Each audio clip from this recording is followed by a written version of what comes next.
Greetings. We're the Dreadies. We're playing DreadLore, a tabletop role-playing game system that focuses on immersive and cooperative storytelling. Our current campaign, is the Red Writ. I feel like we should have applause and stuff for like, ooh, or something along those lines. Everyone say the Red Writ at the same time. The Red Writ. Oh. Yeah, imagine Detroit. Imagine Detroit, 1982, where some weird things are going on, but only a few people are seeing it. A small group of people, our players, have found themselves in the middle of this whatever time. An ancient horror, the unknown, a twisted fate. Something within each of them compels them to search on for the truth, even if it means the worst. Join us as we discover the truth of the Red Writ. You guys didn't join me. Media production. Media production by Couchfire Media. Thank you, Couchfire, for taking that task. Music is by all lowercase letters, Mr. Interrupt and Mr. Interrupt. Special thanks to our Patreon peoples. Recurring stars are Tim Roberts, narrative NPCs Daniel Holker. If you want to join the Patreon, order a book and/or materials, or just find out more about DreadLore, links can be found in all of the descriptions. Link tree and all that good stuff. Like this. Yeah, that's exactly it. You can also go to the official website, DreadLore.com. That's Dread, LORE.com. Our weekly schedule includes going live on Twitch every Monday at 7 p.m. Eastern, which is what we're doing right now. The podcast premieres on Wednesdays and Fridays in 2 parts, and episodes are posted weekly onto our YouTube every Friday. I got a call to action. If you have not liked, subscribed, or followed us, please do. It really matters.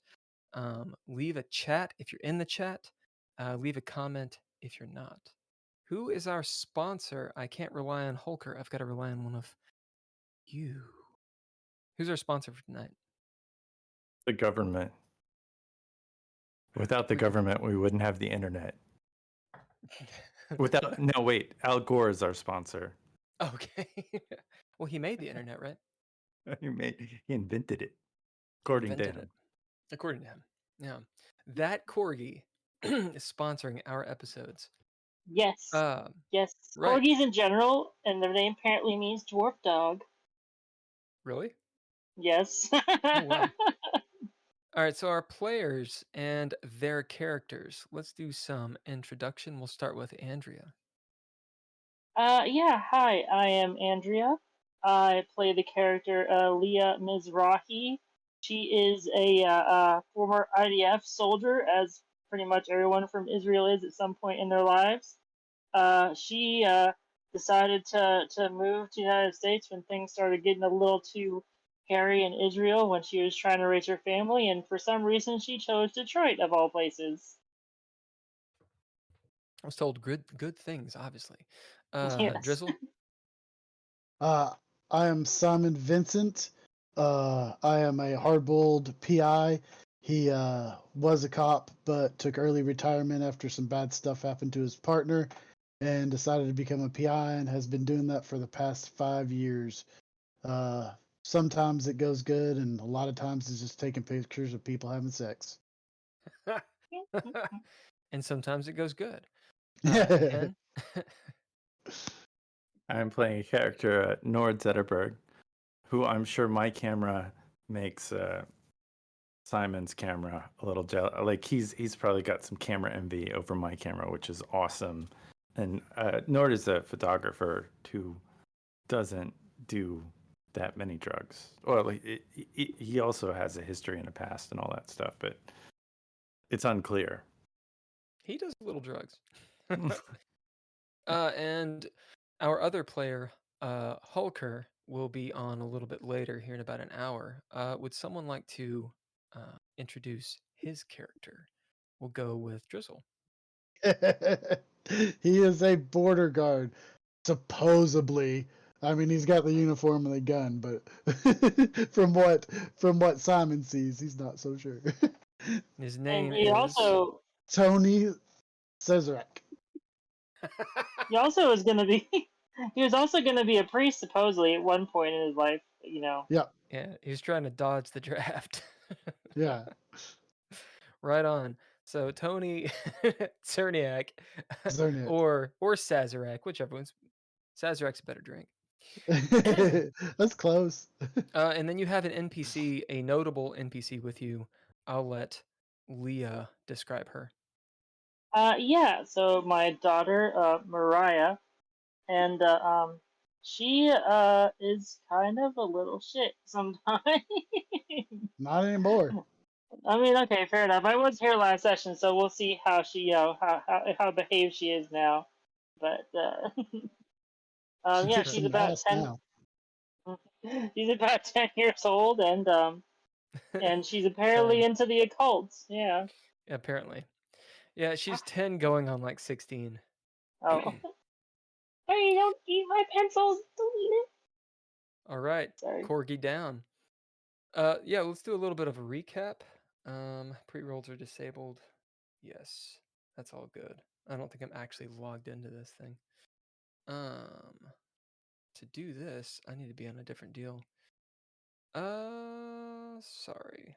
I'm gonna be looking off this way. As this is last game, and I'll be pulling a little bit from session 4 actually. As another storm struck, the lights flickered. The lights did flicker, and you all saw the Red Writ scrawled on the fancy diner's walls. All of the customers, including Mariah, were asleep, or they appeared to be, passed out, as William Tibbets burst in and assaulted Leah, then promptly got punched in the face. All but Simon and Maria gave chase after William, but he escaped. Leah, by the way, Andrea, Leah left Mariah in Simon's care so she could deal with her husband.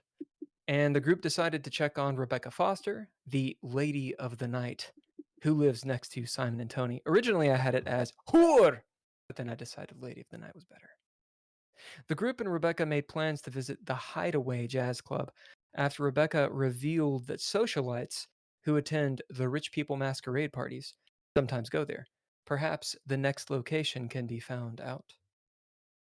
On their way back to the Buick, Simon and Mariah were attacked by a mysterious man with unnatural strength and wearing blue gloves in the elevator. That bastard. The pair managed to fight the man off, knocking him back into the elevator as it descended. A gunshot rang out throughout the building. Cloyce, where the hell did he come from, appeared from a sudden inky darknesses in Tony's kitchen in his apartment, and he attacked Nord and Tony. Tony shot him to no avail. The front door wouldn't budge. They couldn't escape. Things looked grim for the two before Simon kicked the door in, and Cloyce receded into the shadows and nothingness. Simon ordered nervous building residents to mind their own business, their damned business, as the group made their way to the stairwell to escape. Just then, down the hall, the elevator doors ding, open, and Leah pops out, wondering what all the commotion is about. What do you think of that? Yeah. Yeah, that's what happened. God damn it. Sounds good. I mean, not Uh, good, So, as we start this game, we're going to start it off a little bit differently. We're going to have a bit of a Rorschach style cutscene with Nord. Nord, it's all on you, sir. Oh, hello. Well, this is a letter that Nord wrote to his employer, Mr. Augustus Fort, editor-in-chief of the 14 Inquirer and Scientific Journal of Oddities. Dear Mr. Fort, I find myself amidst a swirling vortex of enigmatic tales and unresolved financial matters prompting this letter. As I write, I straddle the edge between the mundane and the surreal, where questions of unpaid compensation collide with the absurdity of existence. My inquiry pertains to the status of payment for my recent article, High Stakes and Hallucinations, Unraveling the Enigma of the Missing Ultra-Wealthy Kith and Kin, featured in the 14th Enquirer and Scientific Journal of Oddities. This piece delved into the shadowy world, interweaving conspiracy and the supernatural, chronicled the vanishing of elite figures amid eerie backdrops of Detroit's abandoned streets and lingering scent of gasoline. The article traversed a hallucinatory landscape where reality and fantasy embraced, crafting a narrative that explored a bizarre astrological apparitions, hieroglyphic codes, enigmatic zombies, and electric static further blurred the lines between the tangible and the surreal. Yet as this tale captured the minds of imagination, my attention turns to the mundane yet vital matter of remuneration, an overlooked fiscal aspect that casts a shadow to our creative collaboration. I implore you to rectify this oversight and ensure the currency of our agreement flows effortlessly as lightning's arc. In the exchange, I seek the commitment to honor my labor as resolutely as I delve into the mysteries of the extraordinary. With anticipation and a watchful eye on the horizon, I eagerly await your response, a beacon of resolution cutting through the fog of uncertainty. Yours fervently, Nord Zetterberg. Nice. AKA, could you pay me already? I would like some money, please. I'm just curious where they're gonna mail it to him. That's a good point. That's a good point. Where's Nord gonna get it? Maybe it's actually been mailed. Yeah. There's no amount. Like he sent it. Wait. Did you include a forwarding address? Yeah. No, it's all. Because you I got live in a box. van. I got a PO box. You got a PO box. They had PO boxes. Listen, I got a PO box. Okay. No, he probably sent it before he sent the article. Oh, right. Indeed. Yeah. Because he wants some cash. I need some money. Right.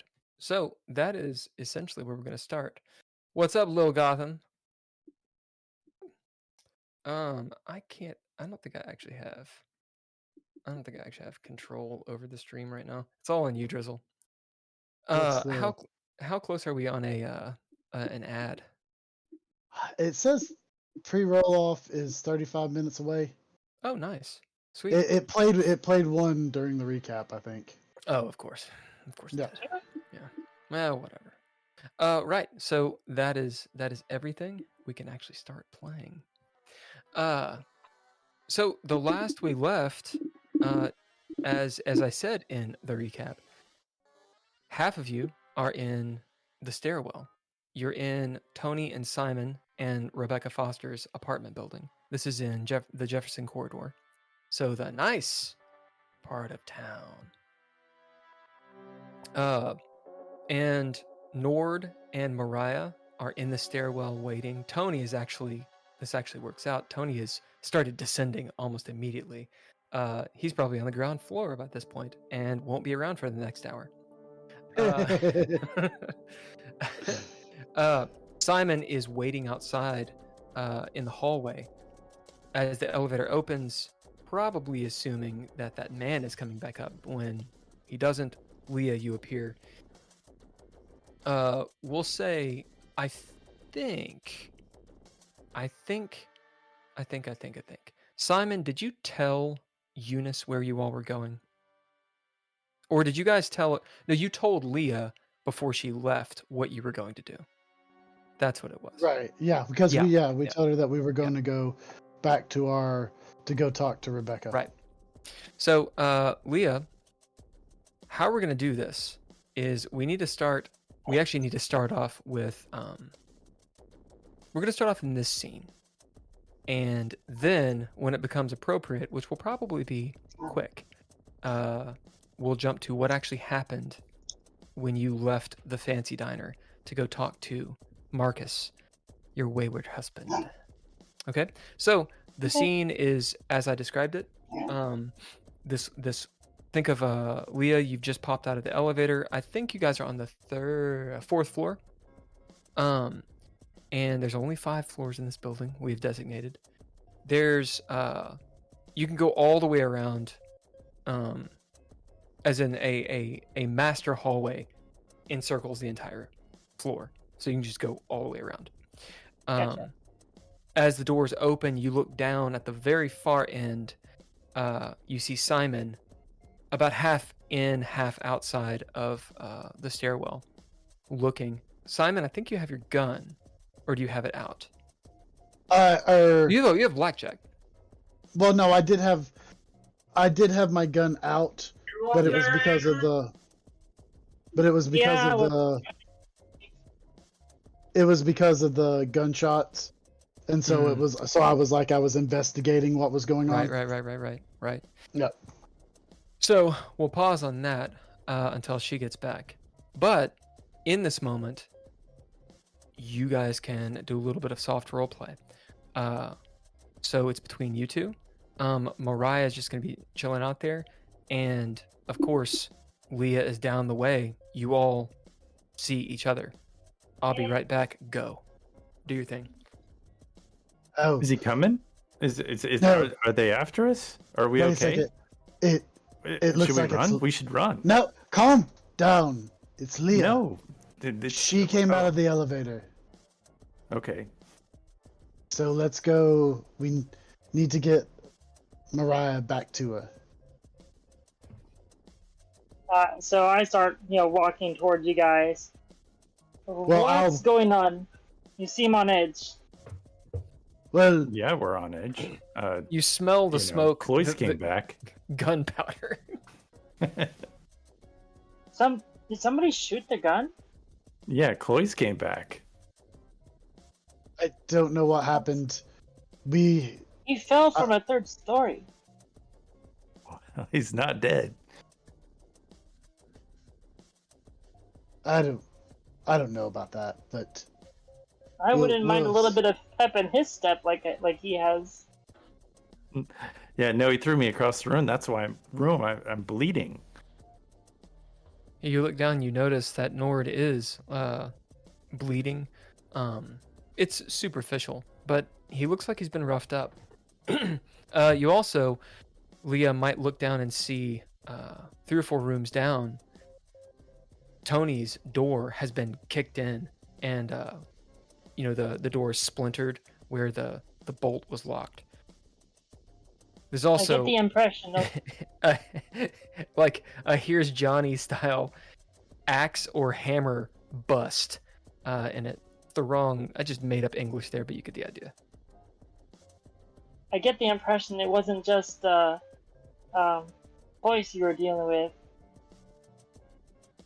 with. Someone attacked me in the elevator, but everything's fine. By the way, Mariah's been a very good girl today. Mariah looks up sheepishly and smiles. Yep. Oh, BB here. That's a good one. BB? Yeah, that's what I'm calling her now. Okay. Mariah arcs an eyebrow. Oh, she knows. I called her Ballbuster last game. Yeah. It's BB's for Ballbuster out of game. Indeed. So Mariah, are you okay? Yeah, everything's fine. We took care of business. Hey, maybe I should have let you go to school after all. She kind of scowls. Probably save her.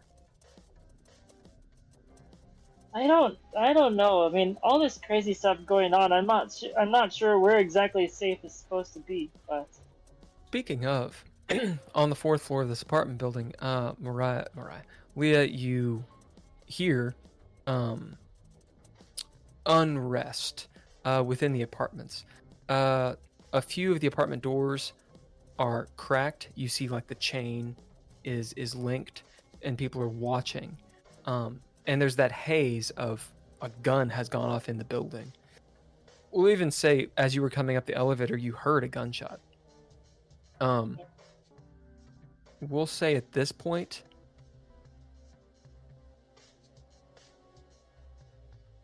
you guys could, one of you or all of you can bid or throw down to perceive something. I will throw down. This And would be for this, wits. It'd be wits. wits. Okay. Yeah, I'll throw down as well. Do Just it. Yeah. for funsies. You need one. Oh, I need dice. That's what I need. Oh, you need dice too. You need one Yeah, that is success. useful. Since it's a bid or throwdown. Oh, Doth? so I got Nice. 3 successes. Yeah, that's way better than one. Congratulations. I have 2 successes. I got a 10 though. Nice. So that's Flair.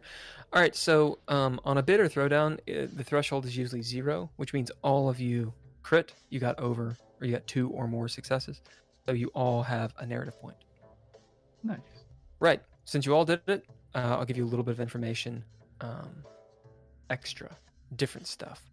First and foremost, Leah, since you did the best, you hear distant sirens, police sirens, and maybe that's a fire truck and an ambulance. Like you can hear them, and they're coming this way.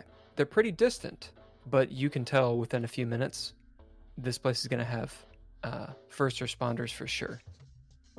So more than one person has called the police. Toni is not here. Simon, son of a bitch. I can't just. Why do I? Is Why do I do it? that going to be the new? Is that going to be the new Poe versus Dav? You know, if Dav were here, I would be doing it with him. I don't have any alcohol though, so I can't drink. Oh well, I'll drink coffee. Simon, you just look like a Toni. You look like a Toni.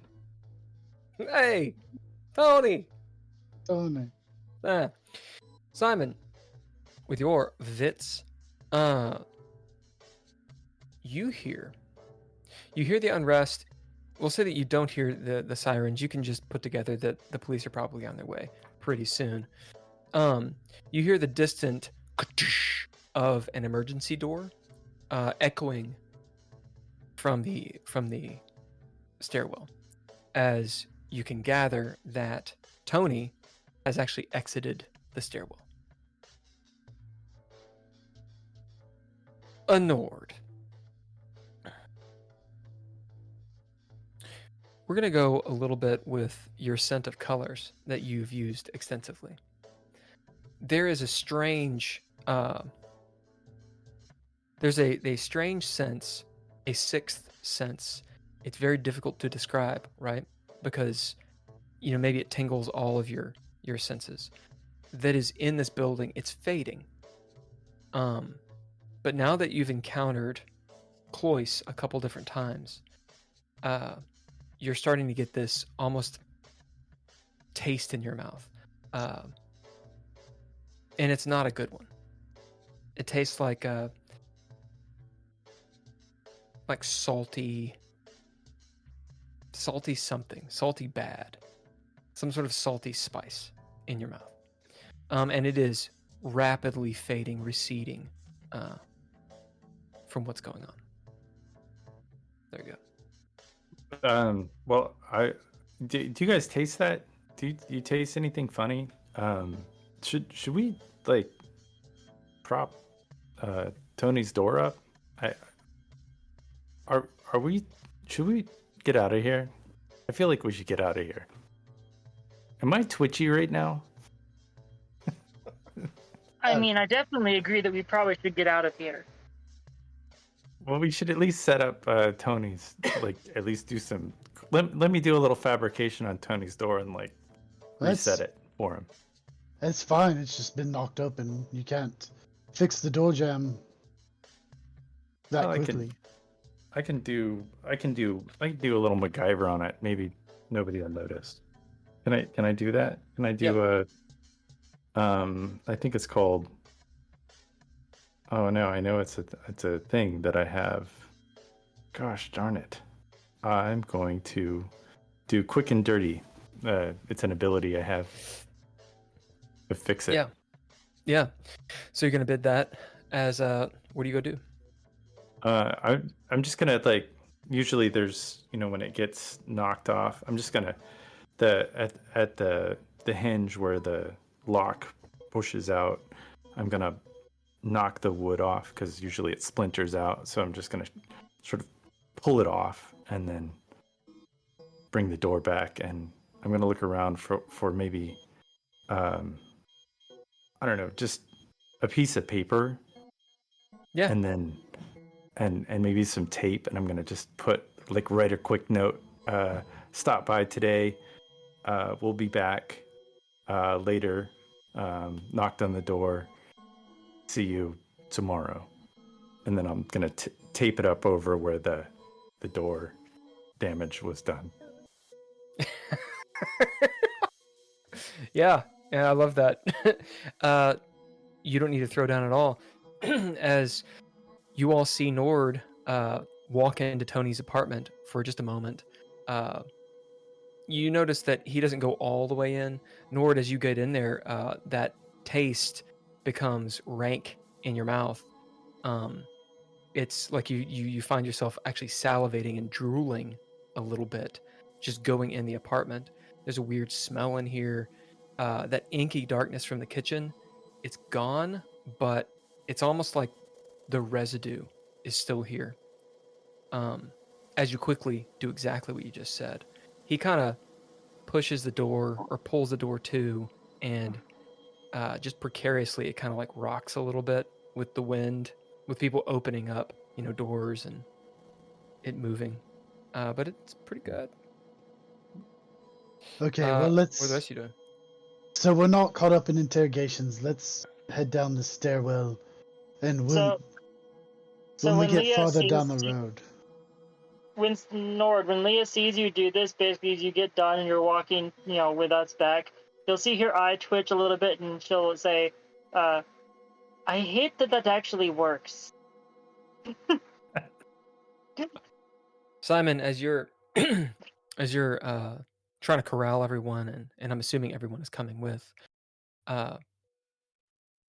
Simon, you're last, as Rebecca Foster's door is right there, next to the stairwell. It cracks open again, and you see, just her eye. She's wearing the same thing she was, that kind of casual dress, and she has on very red lipstick, new nails and shit. She looks out. Is everything okay? Yes, it's fine. Don't worry about it. We'll be back around 8:45 if you want to meet us down in the lobby, and we'll try to go to the So club. what do I say? What do I say if the cops come? Oh, just say that one of your neighbors accidentally discharged a weapon. You can't see her entire face, but you see her kind of go. Yeah. And As she I'm winks assuming, at you. is Leah there when you're talking to her? Probably. Yep. Okay, so you'll definitely see a sort of very dark look come over Leah's face. She closes the door quickly. All the locks go. Hey, come on, when we get down the street, I'll call Idaway from somewhere and let him know what's going on so he can help work this out on his end. All right, as you guys descend the stairs, stairwells are just creepy. It's one of those that you can look over the rail and look all the way up or all the way down. As you all are on the fourth of 5 floors, you look up and you see where the roof access would be. And you start descending, echoing and this sort of thing. It smells like tires in here, and maybe like you see those little stains of people taking out their trash. You know what I'm talking about? Yeah. Yeah. Leah is not, what do you say, clamping her nose? She's holding her nose as it kind of smells, and you all get to the bottom of the stairwell. What are you doing? Can I use a narrative point to retcon something real quick? You'd want to use a pip. A pip. Okay, Yeah, can I use a pips pip work on to? the past. Okay, I want to use a pip to retcon that I told Rebecca to tell the cops that the border guard accidentally discharged his weapon, and her neighbor, the private eye, was taking him to the hospital. That's why they left. Sure. Okay. Yep, that's the story. Oh. As Sorry, that occurred to me afterwards. I was like, darn it. as just to do that retcon, Rebecca will have questioned, is he okay? Yeah, he's fine. She kind of gives you a look and then sees Leah and then closes the door. As you guys get to the bottom of the stairwell, it is lightly raining outside now, but as you open up the door and look, these low-lying stratus clouds are just rolling through the city, obscuring the high-rises and the skyscrapers and such. The street, a lot of it is flooded. You see, the center of it where it's higher is poking out, and it's reflecting all the city lights and the darkness, despite it being almost noon, 1 o'clock. Are we going to Belle Isle, or did anything change? You guys want to check that out, or what time is it right now? Anyone? I don't have a watch. Is it noonish? 1 o'clock? It's about 1. 1. Should we go and check out what Annabelle's doing? Like, how far away is the school from here? Still probably have maybe 2 hours left until her school would let out. How long would it take to go to? I mean, it'd probably take a couple hours just to go check out Belle, but I'd rather want to do. I want to do it during the day because it was really freaky last time. It was a lot. Well, let's hop in our cars and circle the block at least once, see if we see Toni somewhere. Now you can all hear the first responders on their way. Well, let's hop in our cars and let's head to Belle Island. Yeah, follow me. I'll show you where I went. All right. So we do a bit of a montage. You guys jump in the Buick. Simon, you note that, of course your Buick is open. It's always open. Did you leave the windows down? Tell me high or low. Low. Nord, will you roll that for me? Does this say D20 I'm gonna or get D10? you. It doesn't matter. To 2. It is low. Indeed. It's rainy season. I know not to leave my windows down. you keep your windows up. As you get in the car. Nord, do you lock your vehicle? No, well, yeah, I got a lot of gear in there. Okay. Simon, you note that Toni is in your car. As you get in, look over at him, he says, "What? The van was locked."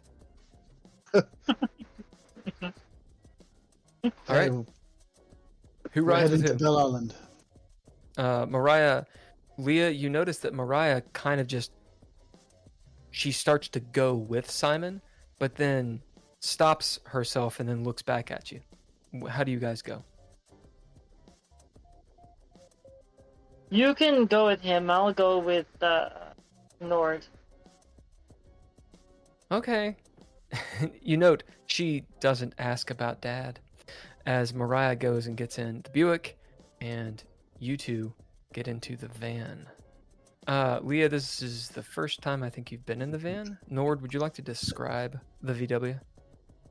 It smells kind of like igniter fuel of sorts. Like it definitely has a fuel like, caustic. It has. Maybe you probably shouldn't smoke in here because it's very. That's kind of just ironic, don't isn't it? Well, you can step outside a few feet. It's fine. Just no flames or anything. And oh, let me move my underwear off your seat. I didn't see that before. I guess Tony's been sitting on that. How was your day? What happened? Where'd you go? What'd you do, man? My day was, and yeah, that's a good question. How was my day, Will? How was your day? Holy shit! We have a Hulker. What's up, Hulker? Hello. What's up? Yeah, I mean, you get into your Buick and you see Tony doing that. Yeah, we just started, and long and the short of it is, you guys descended the stairwell. You got into the Buick because the van was locked, and you are all on your way to Belle Island. See, I can recap. You did great. Yeah, so we're going to go into a little bit of... Actually, we are not going to go into montage mode, because I know that we need to talk about Leah's day. We will in a moment, though. Nord, as you're asking Leah about what happened when she left the fancy diner, you see in your rear view mirror. Do you have your rear view mirror in this van? Yeah, it's street legal. Yeah, you see. I don't want to get pulled over by the police constantly.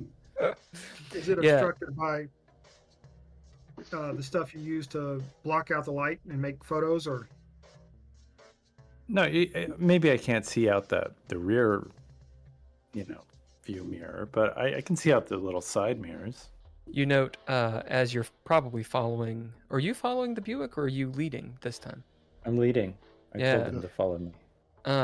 As you round the corner, you note 3 police cars, cruisers, go past, an ambulance shortly thereafter, and then a big old fire engine.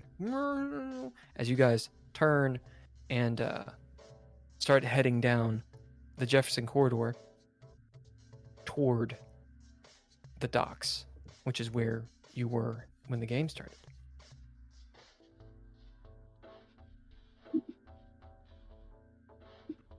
Nice. Let's do a fate roll really quick. Who wants to be fortune? Who wants to be false fortune? I will be fortune. Fate roll. I'll be false.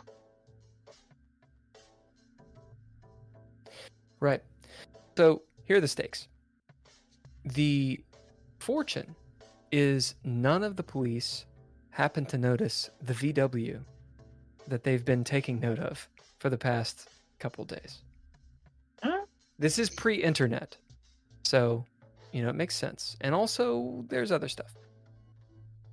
Also, they do not take note of the Buick. So that's fortune. False fortune, they do, or one of them does. And we go from there. All right. Go.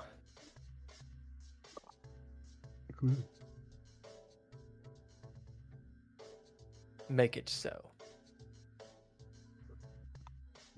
You got Hooker. 27. 77. Oh shit.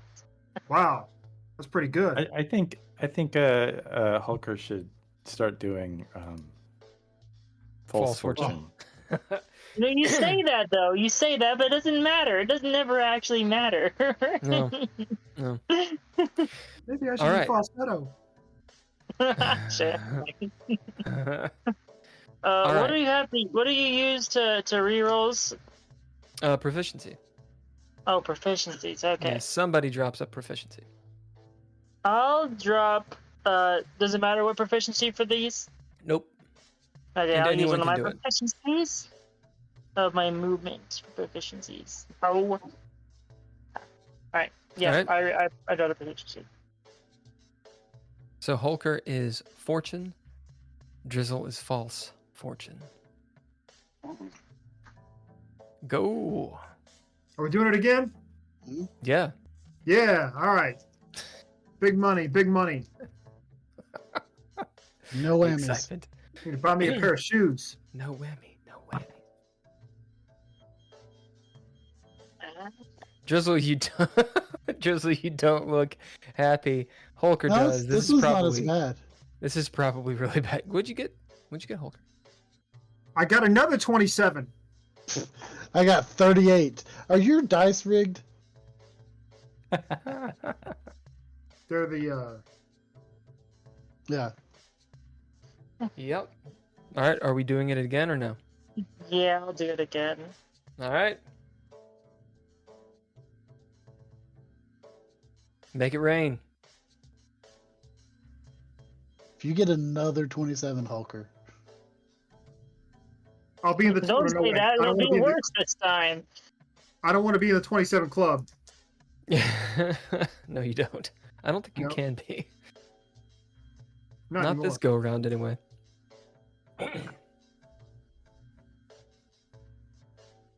What'd you get? 79.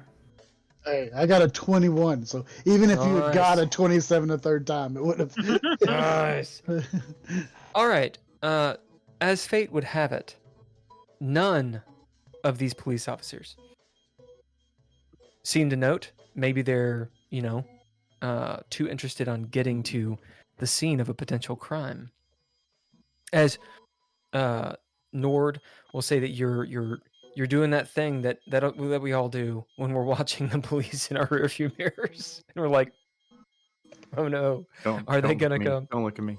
Don't look at me! Don't look at me! Don't look at me. If I can't see them, they can't see me. If I can't see Right. them, Right, that is actually how they work. All right, so we go into a bit of a montage. You all going to Belle Island. We will jump into Leah's scene, but first I want to hit up this montage. So the action is on, we'll say, Toni and Simon. You guys are in the... Wait, no, Toni. Yeah, Toni and Simon. What are you guys doing? So, what exactly happened back there? What, back in the apartment? Yes. I kicked the door in and you guys came running out saying you were being attacked again. Yes, we were. We were being attacked by that Cloyce fellow. He came back. He couldn't have come back. Oh, yes, he could. He was dead. There was nobody even in the apartment when I kicked the door in. Except for the two of you. I know what I saw. I know something's out there. And that something was Cloyce. And he's still out there. I think all of this occult talk has got you bonkers in the head. Look, I used to wonder if that was the case too. But I think I was onto something. I think all those years that I spent in seminary thinking that, struggling with what might be out there. I mean, I'm not saying Cloyce is it, but it's something. And I'm going to find out more. We'll see. We'll work this out. I'll tell you I'm going to find out who his supervisor was. There's going to be a rational explanation to all this when we figure it out. Yeah, we'll see.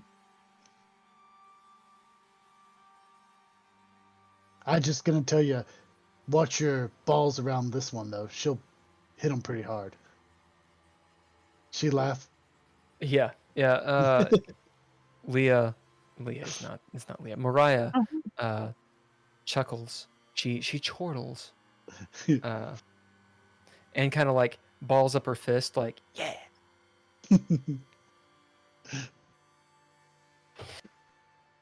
In the van, Leah and Nord. Leah, we start with you. Okay.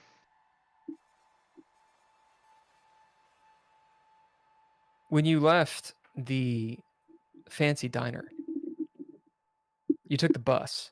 The rain was coming down in sheets. Last you saw the group and your daughter were them piling into the van and the Buick and driving off, of course. As you stand huddled up underneath this little awning for the bus stop, the buses run fairly regularly. Big massive bus comes in. You know what a bus looks like. You get on. It's one of those things where there's so much water on the street as the bus is going, it's sort of pushing the water out of the way because the storm drains haven't yet caught up to the amount of water coming down. Probably ruining a few dresses of pedestrians. Yeah, everyone is soaked. Midday at this point, it was like 11 o'clock in the morning. And, several people are maybe on their lunch break and that kind of stuff. As you get on, find yourself a little bucket seat and start going. You are heading to where? Where was your husband? Do you remember? Wasn't he Kinda at some hotel or some apartment? Well, that is the question. Where would Leah go? I believe you talked to Mariah a little bit about it, and she noted that she had met her dad at a specific place or near a motel in the Jefferson corridor. And so I think that was your lead, but I don't actually believe you know exactly where he is.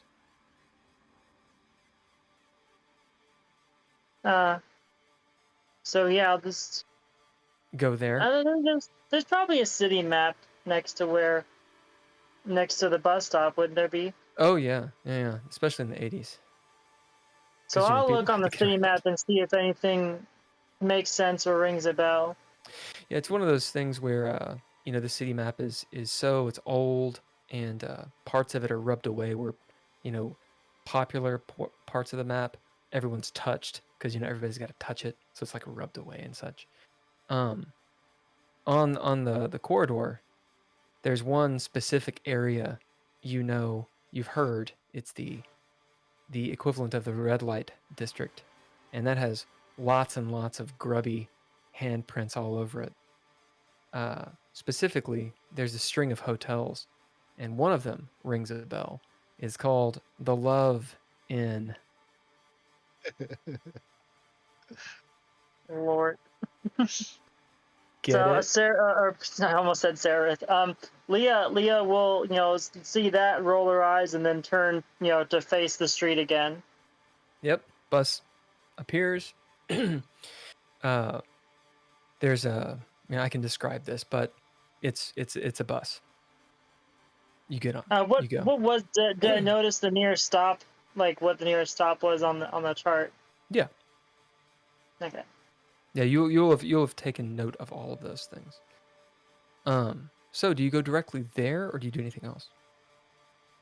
No, I'll go directly there. I don't want my daughter to be alone any longer than necessary. Or Sure. not say alone, but Because when you take that bus, you get there. It's a few stops. I need to actually pull up the. It doesn't super matter, but I like to be more exact. We don't actually have this on the map, I don't think. Yeah, of course I don't have the map on here. Whatever. Anyway, it's a few stops to this portion of the corridor. You get out. Everyone's disgruntled. You pop off across the street. Down here, the elevation is such, because it's the docks. Oddly enough, it's not as flooded as more towards downtown. Perhaps it's just better suited for it. Who knows what it is? But you see across the way, rain's still coming down. A big heart. Half of it is, some of the bulbs are out and it's flickering, and you see Love Inn Motel. There's a coffee shop across the the street from it, and beyond that, like pretty much as far as you can see either direction. Think of like a massive boardwalk. It's these abandoned docks where there's just no business going on, or very, very little business. You see some homeless shanty town and tents. Some of them have just been crumpled by all the rain and such. Is it safe to assume my husband has a car? Time to hire low. We'll go with high. We'll have Simon roll this. What'd you say, high? Yeah. Yep, it's high. Yep. We'll say he's got a beat up. When did the Corolla come out?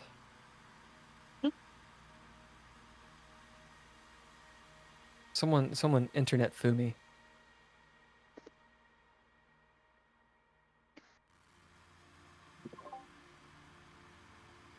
$1966. Oh goddamn! I had no idea it was that old. Yep. So you see this beat up 70s, kind of rusted out Corolla, and that is his car. It'll be sky blue. Someone write that down. Especially if you're going to take it. You should definitely put that in your ninja gear. Yeah, you see that out front of this motel. Several cars here and there. You'll see this coffee shop next to it, across the little alleyway called the Coffee Stain. And there's various businesses here and there on the corners. Most of them are condemned or shut down. But there'll be some corner stores that look very seedy. You know, the kind of corner stores where, like, there's bars over everything. Like, you walk in and it's like this little island, claustrophobic island that you can move through, and everything is barred. Yeah. Let's see. At this point, I will.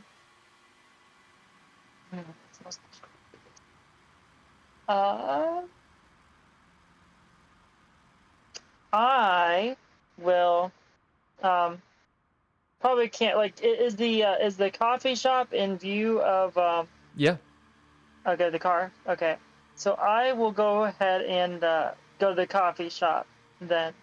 As you go into the coffee shop, there's several people in here, probably hiding from the rain.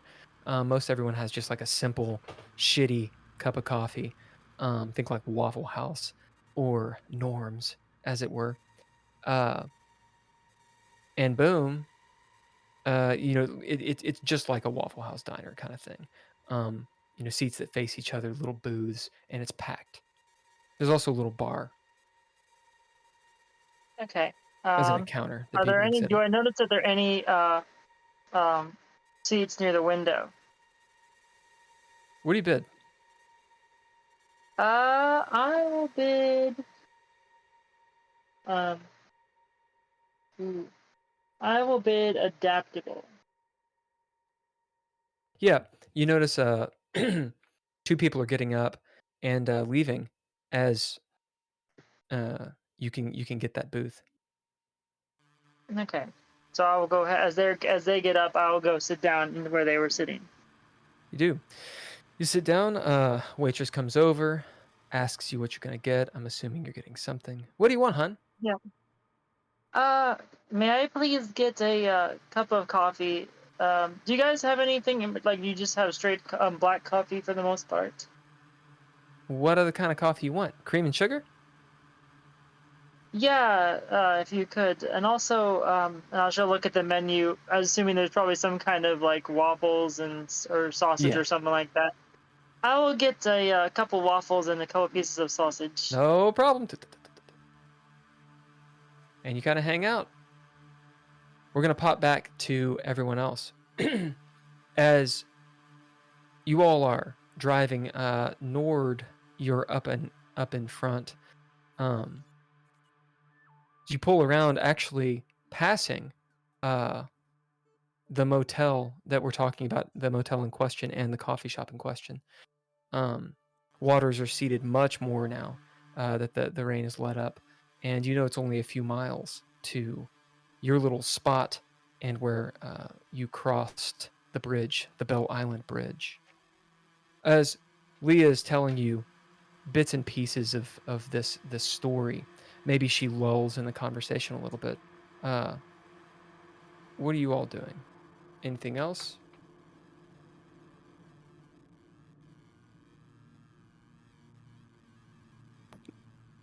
Nord is probably just asking Leah. You know, he might be fiddling. He's got some ideas of some tweaks to his camera that he could be, you know, sort of driving, but maybe writing some stuff down while, you know, sort of driving. I think it is you know, just a little post-it note. I'm sure they exist. If not, you know, Yeah. in his journal. Leah, you notice that Nord is multitasking while driving. Following behind him, Simon, you see Nord's van kind of swerve a little bit. Is this how he always drives that, Tony?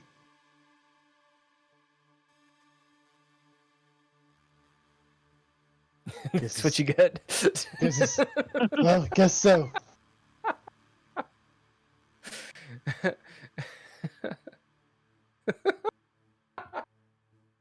I could never tell because he was always behind me. So You look over at Tony, he's just in space. He's not paying any attention.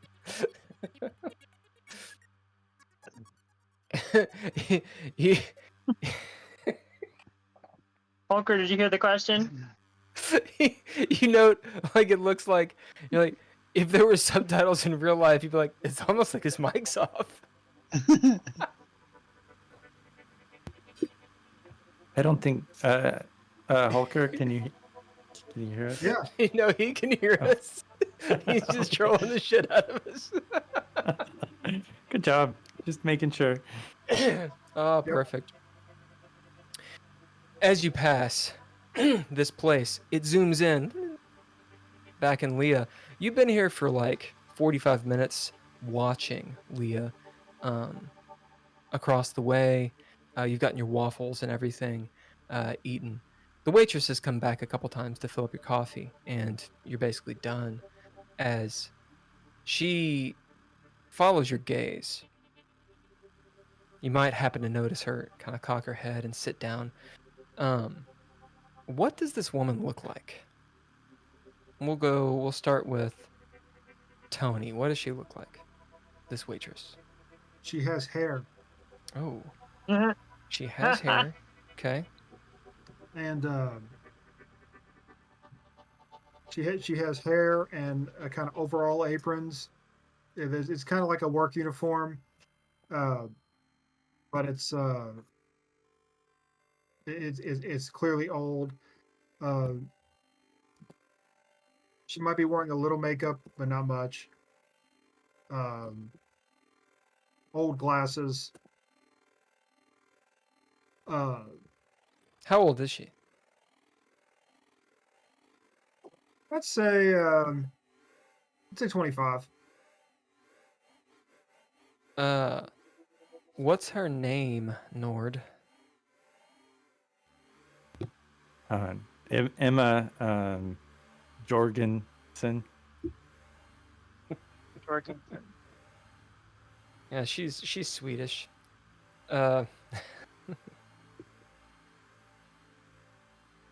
And tell me about her personality, Simon.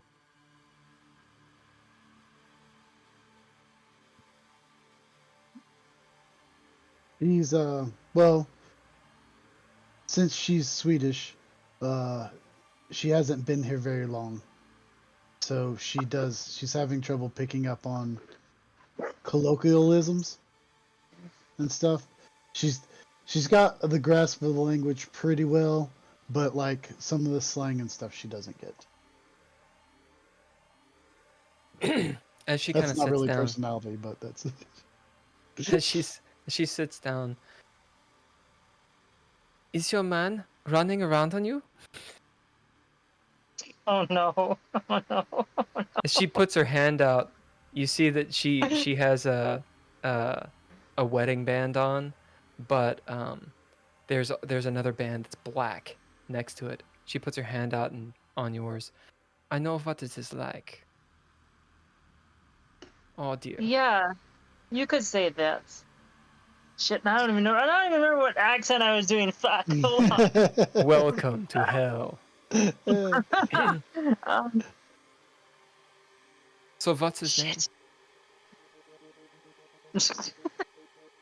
That's such a good question. Oh, you don't just Can you remember. decide his name? I forget. Isn't it? Marcus. Yeah, that name. I'm gonna write that down now. This is my third husband. Oh, God rest his soul. The first two ran around on me as well. Well, This would get you nowhere. He's going to do his thing, that's it. oh, he's going to do his thing, but he won't turn around so much if I bust his kneecaps. She smiles, pours you some more coffee. Yeah. If you need anything, just let me know. And she stands up and goes about her business. At this point, you've been here for about an hour and a half. And he hasn't left. You get the idea that, if he's there, then he's not coming out, or maybe he's not there. It's hard to tell. This waitress, Emma, she comes back, and you notice this place is rather busy. She doesn't say anything, but you get the feeling that you're taking up a booth. Yeah. So at this point, Leah will just sort of get up and put down the money for the she'll leave an extra like $4 and say just keep the change. It's okay, it's okay. My name is Emma. You see, it says Emma on her name tag. She says, don't worry about it. They always eventually come home. Oh, he will come home. He might have to walk a bit though. She smiles again. Yeah. So what do you do? So I'm gonna go straight to the car. Mm-hmm. And first I'll check the door to see if it's open. To my high or low? Low. Nord, would you like to roll that?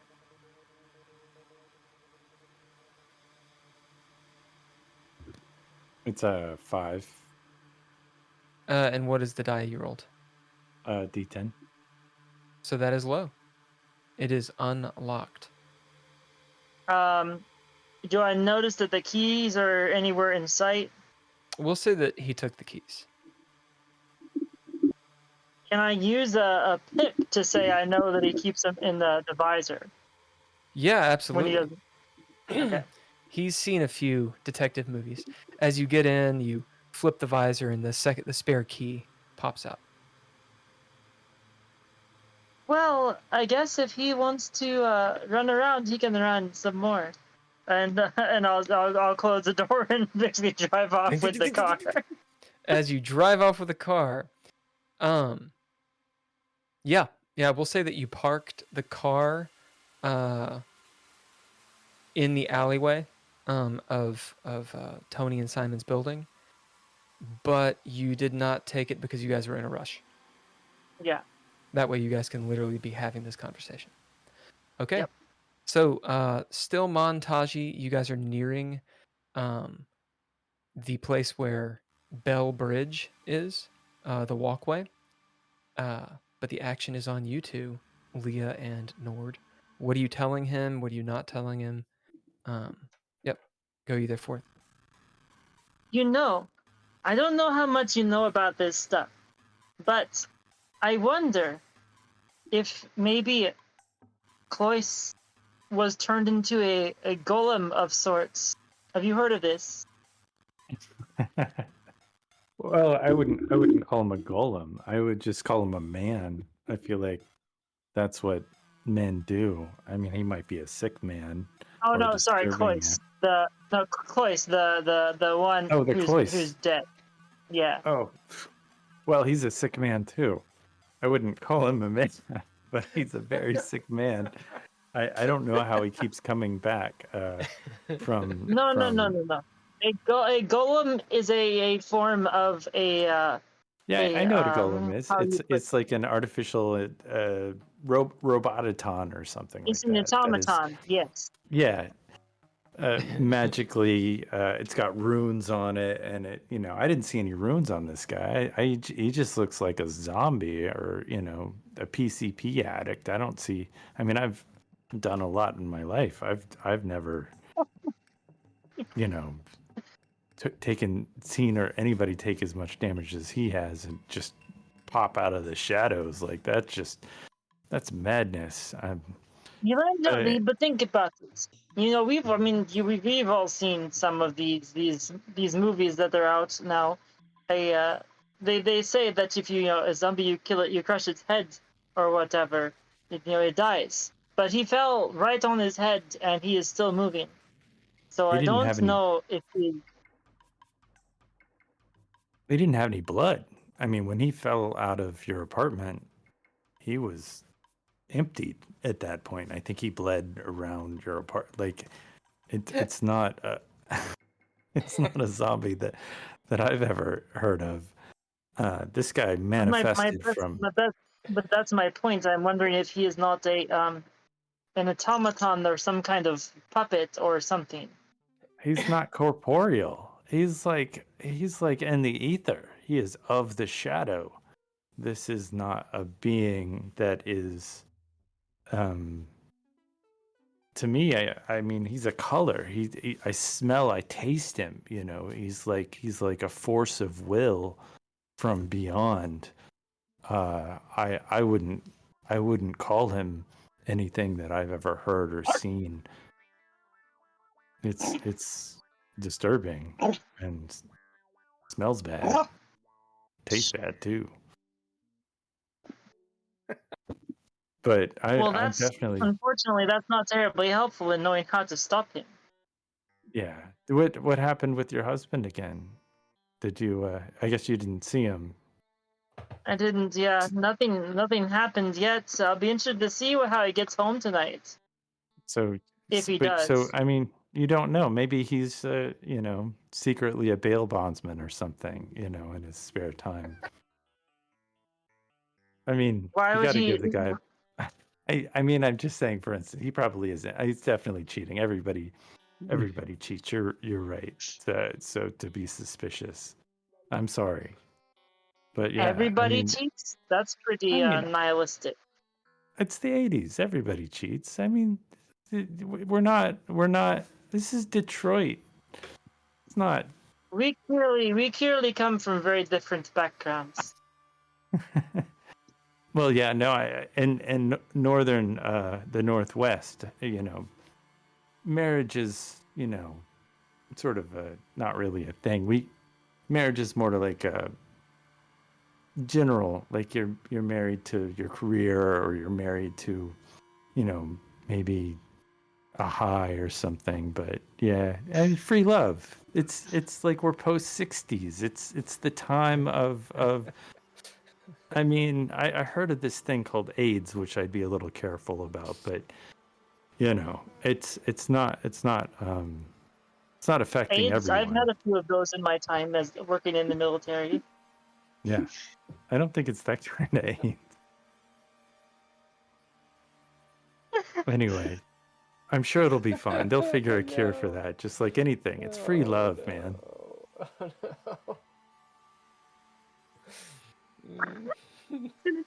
No, I'm just not. I'm not gonna say that. I'm not gonna say that. But I definitely. It doesn't make any sense why your husband would cheat on you. I mean, you're a beautiful woman, and you're very smart. And honestly, I would be afraid to cheat on you because I feel like you're very capable of. Revenge. I appreciate that. You're a smart man. I don't know. Maybe he, came to a new country and decided he wanted a taste of the local cuisine, so to speak. Maybe. But your friend Cloyce, I don't know where he's coming from. But he's not of this earth.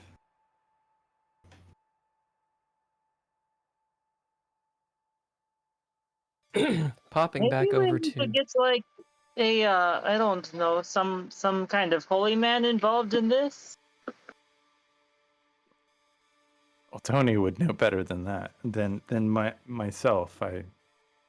I studied like ancient culture, and the New Testament is what, the last 6,000 years or less. So it's not really my bag.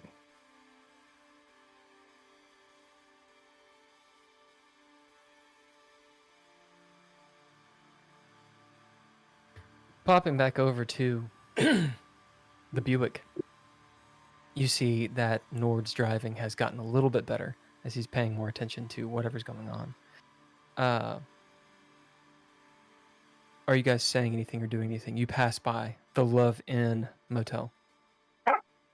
So I told them that you to tell the cops you accidentally discharged your weapon in your room and that I took you to the hospital.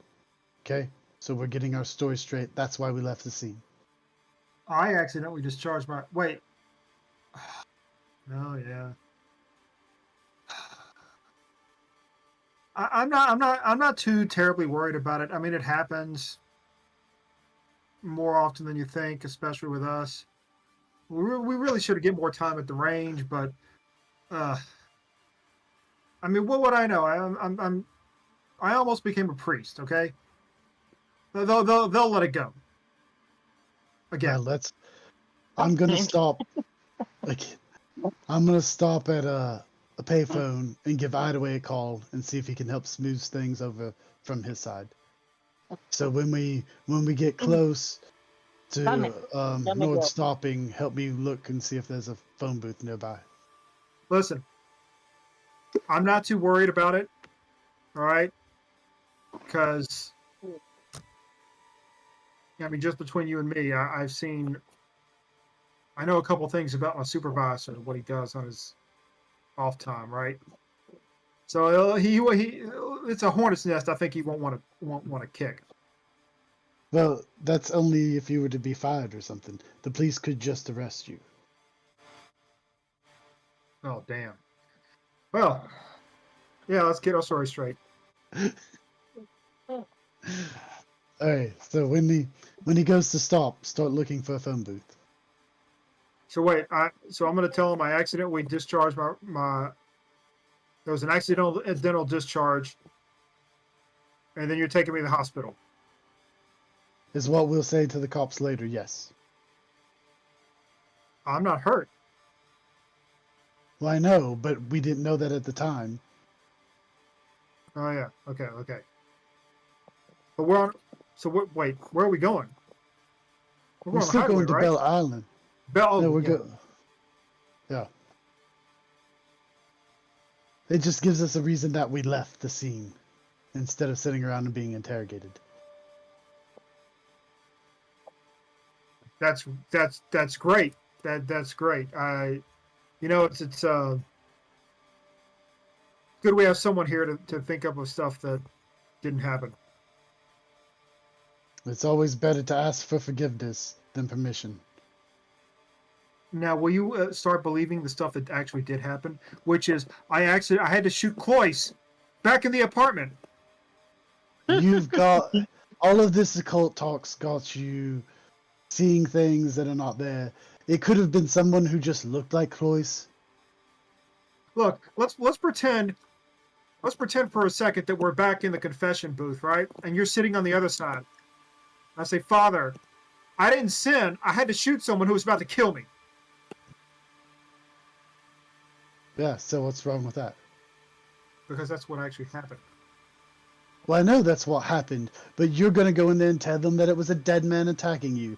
And then that's not going to sit right, and we'll have to sit in interrogations, and whatever's going to happen to these kids is going to happen to these kids then. And we won't have a chance to stop it. All right, fine. We'll get our story straight. I trust you. You're the cop. I'm half a cop. Well, what's going to happen is we will stop this whatever's going wrong from going wrong, and then all the other stuff will be okay because we will be the heroes. They can't try the heroes. Wait a minute. Look, they can't try the heroes? I spent 10 years learning about what happened to Jesus Christ, okay? Jesus Christ. Just saying, a gun going off in an apartment building is not going to compare to saving the lives of some teenage girls. I couldn't let it go. Sorry.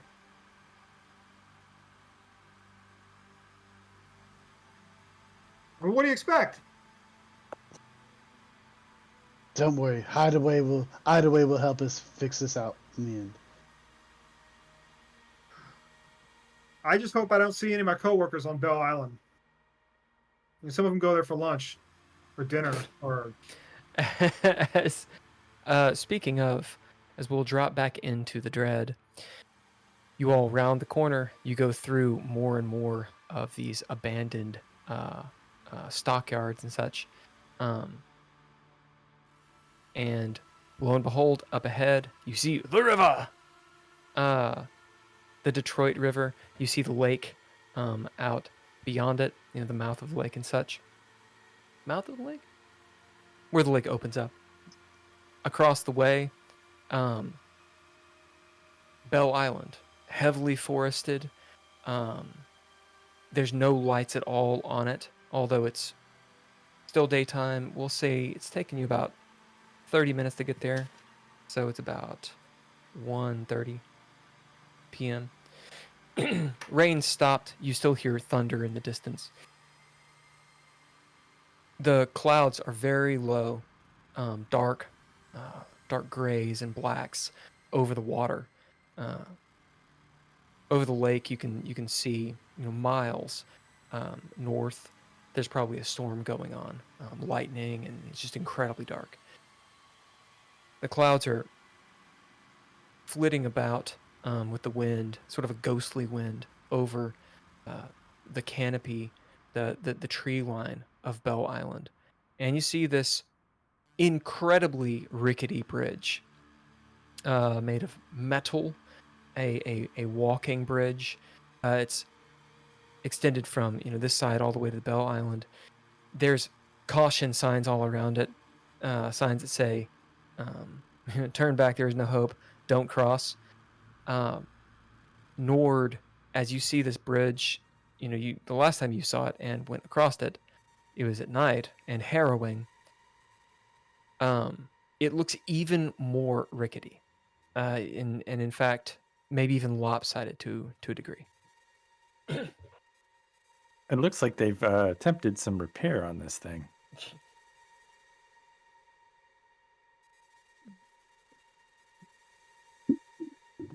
Yep, the action is on you all. What are you all doing? All right, let's. This is where just be watch your step as we go. If you have any,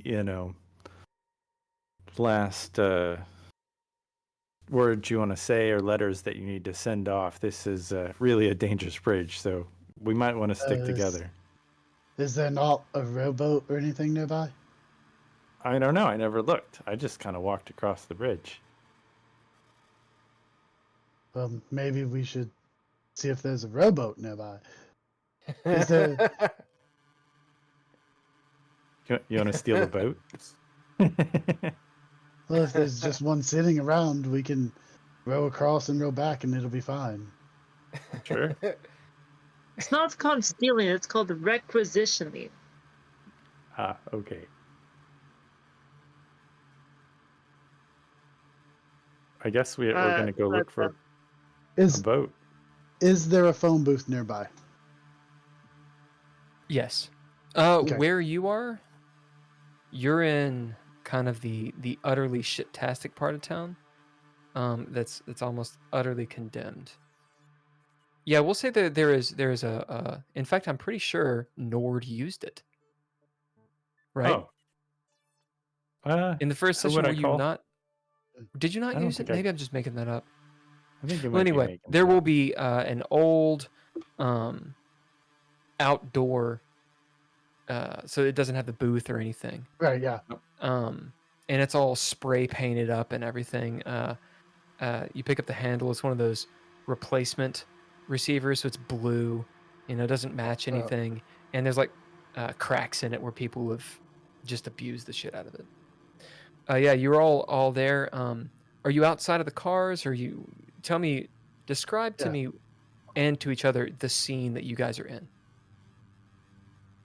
I'd imagine. I mean, I would picture us as like being like the two cars are side by side. We're all just sort of sitting, down on the backs of the cars, having a little powwow kind of thing. Yep. Yep. Let me give Idaway a call real quick, and then we'll find a boat and see if we can make it across, so we don't have to try to traverse this dangerous bridge. Yeah, the lake is called Lake St. Clair, by the way. Yep. As Simon, you put a dime in and call up Idaway. As this is happening, what are you all doing? I am still probably talking to Leah about her husband and Cloyce, trying to get just any amount of more information of how they knew each other out of her. Leah, So go on. Yeah, I was just gonna ask her. So Leah, so how did your husband and Cloyce know each other again? So Leah, is it through you or did? Well, let me tell you something before we make it up. So Marcus would have served with Cloyce. Oh, he did. As in, yeah, they would have been friends. Oh, all right. They were friends in the when they were serving together. And the rest. Although I you always can make up. I always made it clear that that I knew Cloyce first, and that he was really my friend. But maybe they kept in contact better than I did when we moved. Is Mariah there? Oh yeah. Did you see? Oh no, Mariah. Yeah, she'll have gotten out and walked over to the van. Yeah. Did you see Cloyce and your father hanging out together? I mean, I've seen Cloyce before, but I don't know him. That was all a while ago. I mean, that's like ancient history. How old could it possibly be? At that, Leah will roll her eyes. I don't even think I was born. I mean, it's been a long time. When Mom was young. Yeah. Your mom is still young. I am. Okay, guys. Whatever. As she turns and walks over to the Buick. So, but yes, I don't. I mean, to my knowledge, neither of us have talked to Cloyce in years. How did he even know to find you here? It's rather odd he ended up at my apartment. Yesterday, yeah. You notice Toni at the window. Dude, I couldn't help but overhear, but how would he even know to find you at your apartment? He actually seemed surprised to see me right before he died. So I don't think he did. Well, if he didn't know, then who let him there? I don't know.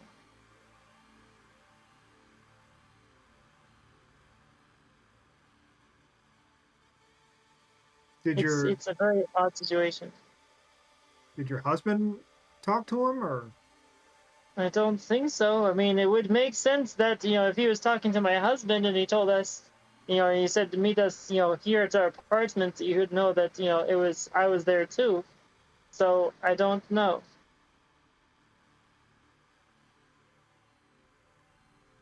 I wonder if maybe it has to do with your other guys you were fighting.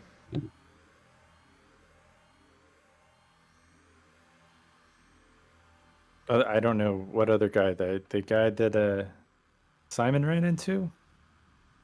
Yeah. I didn't see him. I don't even know if I know about him. I probably know a little. I mean, he said, "Oh, we were attacked." But, I mean, I don't think he knew the guy. He said the guy was like a detective or something. Like he could have been a cop or PI, maybe. I do know he But- was clearly scared of being chased by someone when I pulled him into my apartment. But beyond that,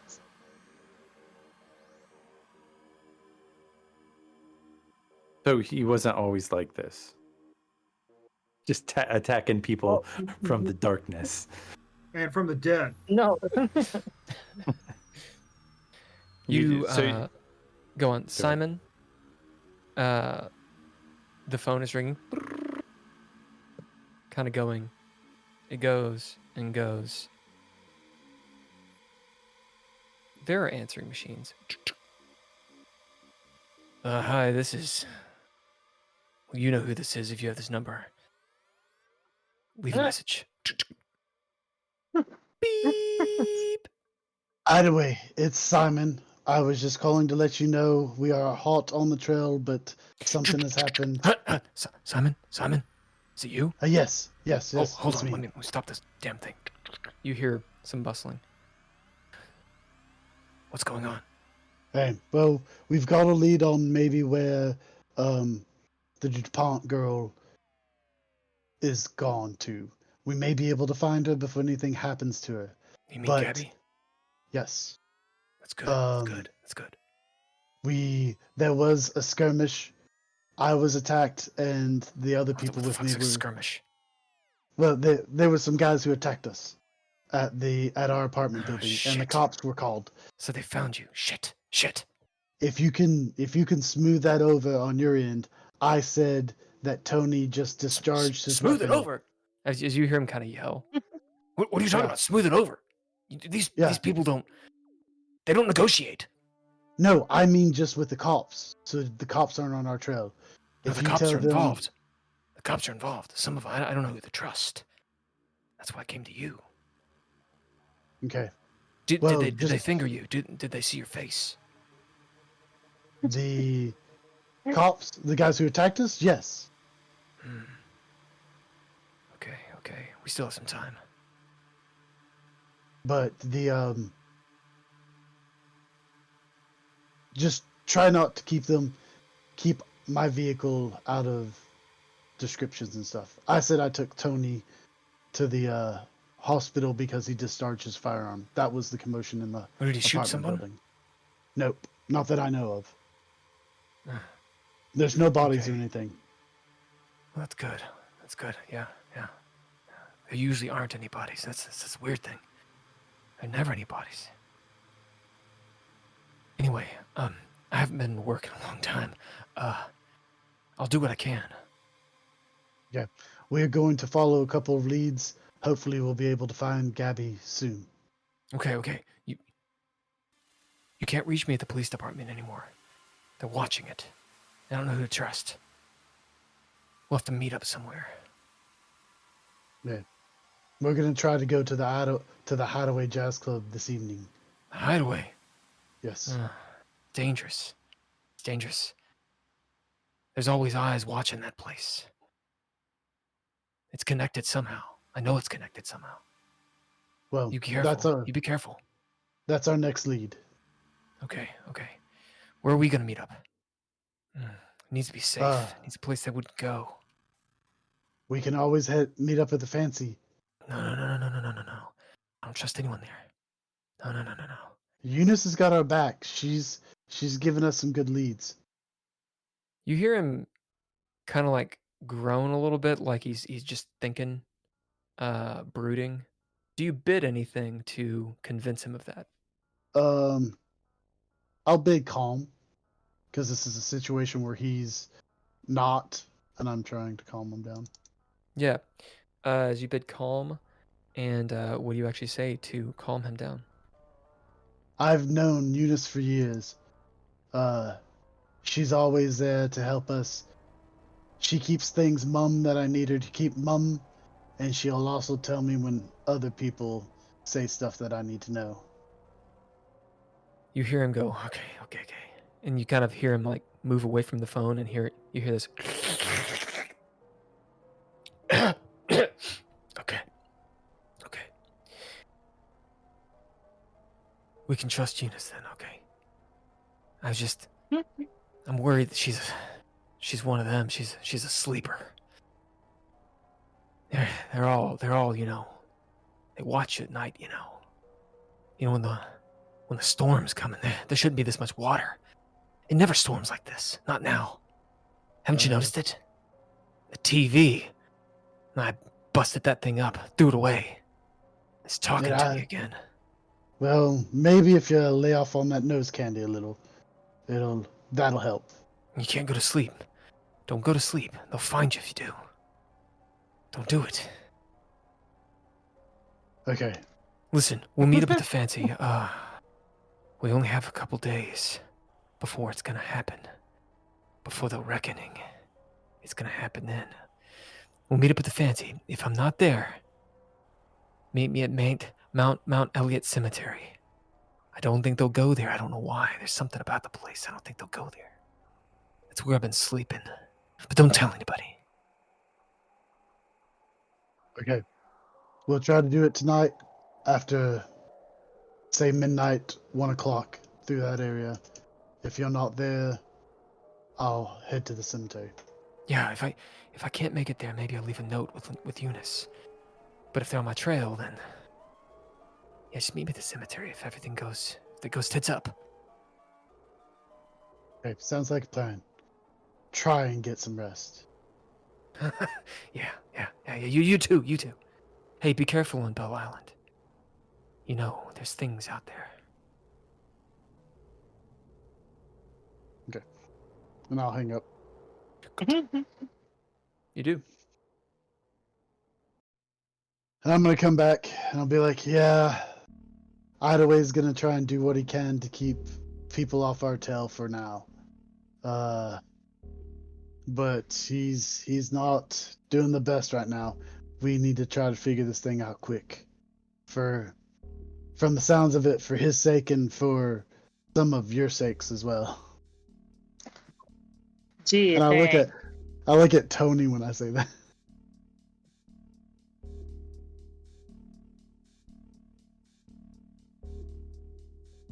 I mean, I just don't know how you've seen all this weird crap and yet you're still so skeptical. It's just panic. When people start to panic, everybody panics and people see things that they don't mean to see. Did you see that red writing before you picked up the piece of paper?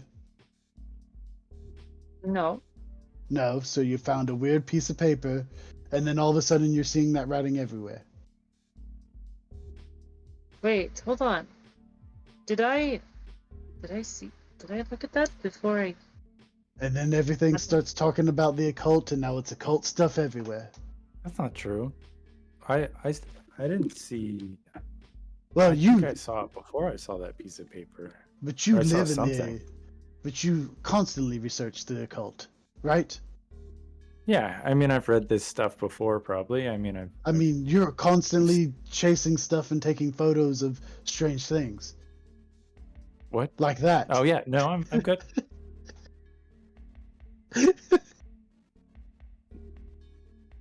Nord swats. I saw a bunch of red writing just appear in Rebecca's apartment, just out of nowhere. And did you see anything like that before?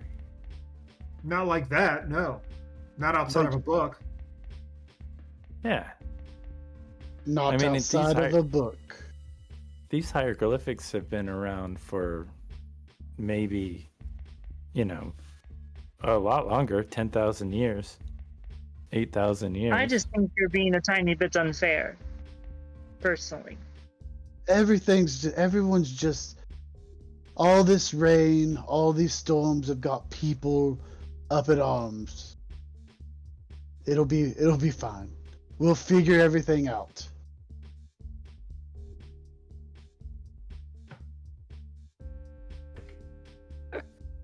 I hope so. I mean, we've already the girl who has been abducted, we've kind of sort of learned actually just ran away. So now we've just got to find her and find out what her kinky parents are into. Well, we still don't know the why, though. And it sounds to me like the why has a lot to do with this occult stuff. Yes, everybody's into this satanic panic these days. I don't know. I think the reason... Oh, go ahead. People are just... It's the new craze. It's probably going to be some sort of abduction ring or something like that, and they use this to scare people away. Yeah, I mean, rich people clearly get bored, so, Not heard of any of them. They're greedy. They make money off of this stuff. It's a real thing. $5 to donuts that when we find this masquerade, it's going to be a bunch of people in masks with their dicks out. Well, yeah, that's what they are. I think we run into the cultists, or these rich guys at this party.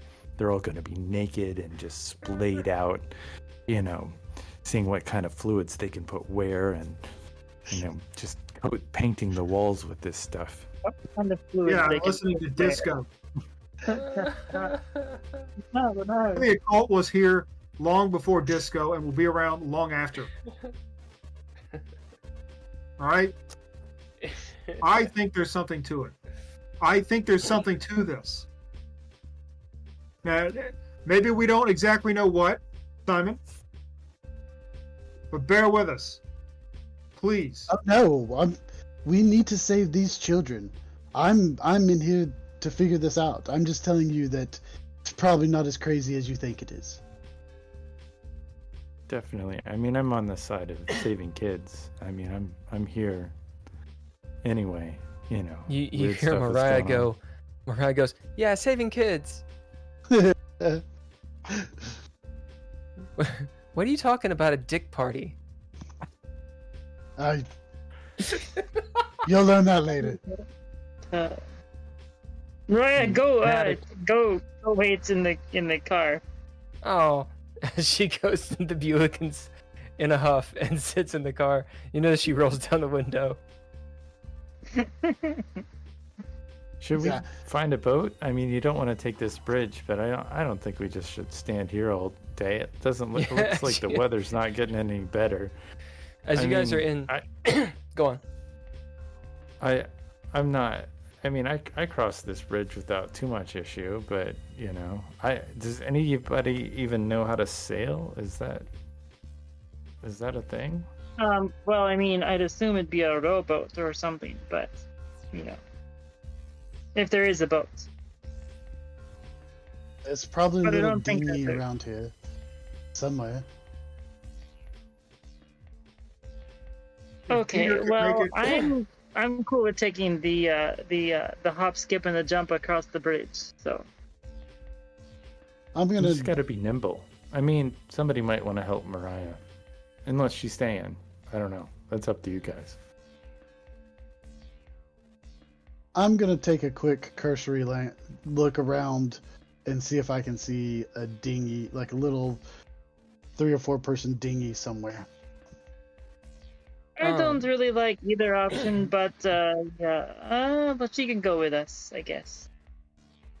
You hear her, from behind the glass. It's just rolled down a little bit. Cheer, like, yeah.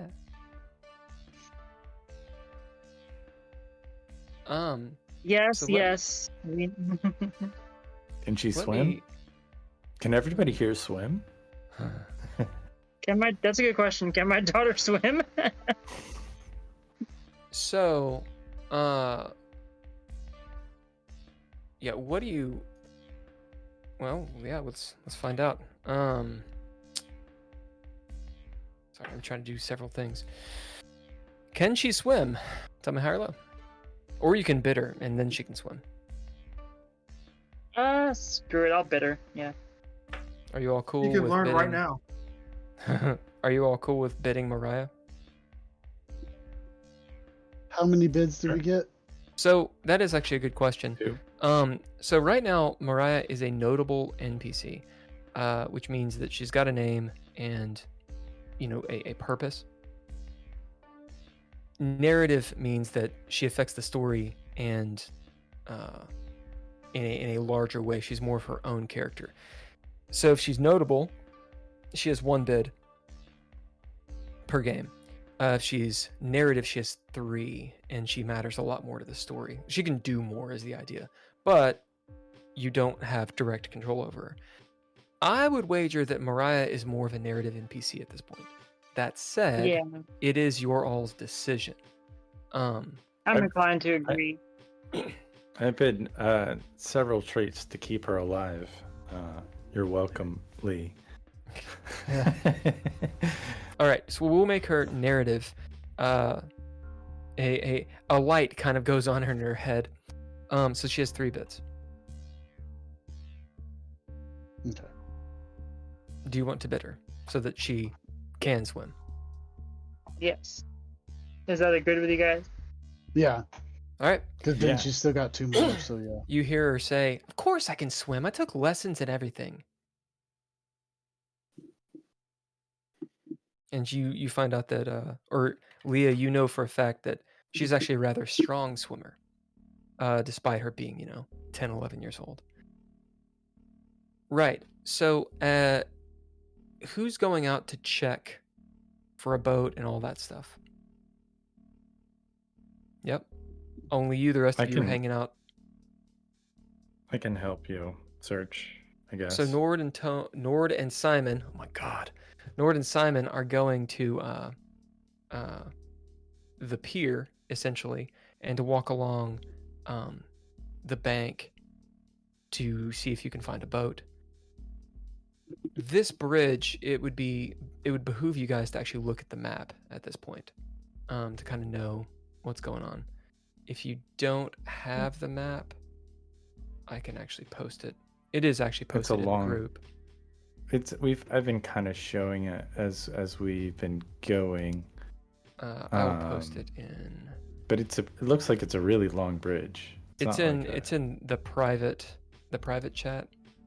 If you guys want to check it out. So let me see. Drizzle, could you post that in the Twitch chat? That link that I just posted. Oh. That way people can check it out if they want.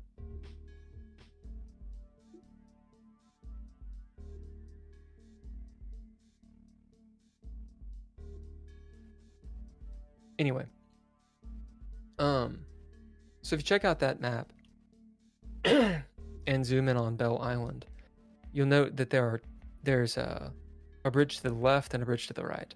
You guys are at the bridge to the right, which is the rickety, condemned walkway. There's another one off to the left. That's the main one that you can actually drive across. But that one is actually closed off as well. Nord, you would have found out. It's not that it's condemned, it's that it's got a gate that says no trespassing on it. That said, pop over to this guy really quick. So, I'm on the wrong fucking mouse. So, where you all are... You're telling me. Where you all are, there is an abandoned... next to you, an abandoned marina. It's called Riverside Marina. Think of, well, an abandoned marina. So an abandoned, like, theme park almost. It's creepy as hell just looking in the gates. They're chained up with a big padlock. That said, it looks like potentially there might be something in there if you want to go investigate. Beyond that, there's an abandoned restaurant called the Rooster Tail, and it has a little lighthouse that is not on right now because, you know, whatever. If you guys want, you can bid to know more about the geography, or you can literally go find something or whatever. I'll bid snooping to kind of, you know, and I'm. This is not the first time I've been to the area, so if I kind of probably would think, oh, maybe there's like a little skiff or something down this way. You know, maybe.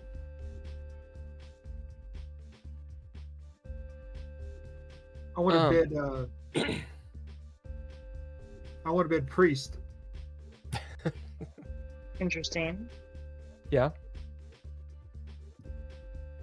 Someone told me something in that confessional booth. That's what it always comes back to. Hey, it's a That's heavily confusing. forested island. Late at night, people show up. Then a week later, they tell me half of it and ask for forgiveness. All right, so we'll deal with both of these bits first. We'll go with Nord's first, I should say. Nord, you've been up and down the banks a little bit. You know that, or these docks. You know that there's one that's still operational. It's a couple miles away to the west. It's the River House Co-op, which is on the Google map if you want to see that. They will definitely have some kind of motorboat type thing, but you also know you're not supposed to go to Belle Island, so they're probably not going to take you there. They'll take people on tours around it, and there's a couple places that you can technically land, but it's all supervised. This is a relatively new thing, also, you know. You don't know who owns the island, but you know that it's not actually the city. Maybe we'll say that's what your bid gets you. It's something that you maybe at one point you investigated a little bit, because the popular belief is that it is owned by the city, but it's not. So you know that. You know, further down to the west, where Gabriel Richard Park is, the actual bridge, there are also boats, but again, they're not really open to the public. Your best bet is the marina. You know for a fact that there were boats there before it closed down a couple years ago. And there's an old Belle Island boathouse, but it's on Belle Island, further down to the west. So just your cursory knowledge, every so often, a fisherman or whatever will leave their boat, their fishing boat, or perhaps even a John boat, to go just a little bit out into the water and do that. Sometimes that's going on. So Simon's right, you might find something. It is about 1.5 miles across the water to Belle Island. A John boat can make it, but you know, going 1 mile into the water in a John boat has some issue. It could happen. It could work, but it is dangerous. Yeah, Tony. Paddling flat water's not fun either. In a breeze like this, we'll just go with the wind. Tony, you bid priest, and in fact, what you said is true. You've heard stories. Sometimes they're a little bit embellished, and maybe you've wondered if they're true or not. That there are that people go out to Belle Island and have kind of lost themselves in the fervor of fucking. And sometimes, you know, not even that. People go there because it's so remote.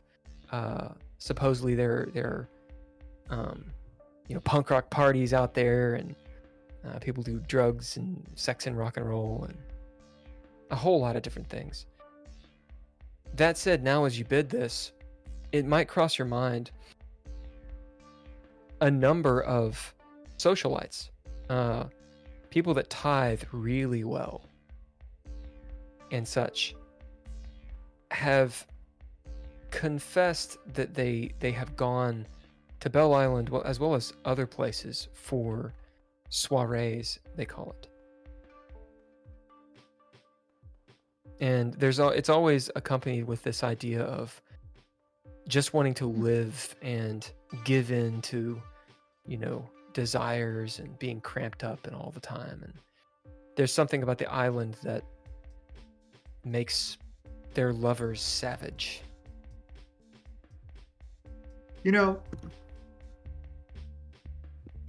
That I can deal with. But what I couldn't deal with was someone walking into that confessional booth and confessing that they hadn't tithed at all, or barely anything, right? That they were holding back. They say, well, what can I do to make this right? And I tell them, well, it's pretty straightforward what you can do to make this right. And then they don't do it.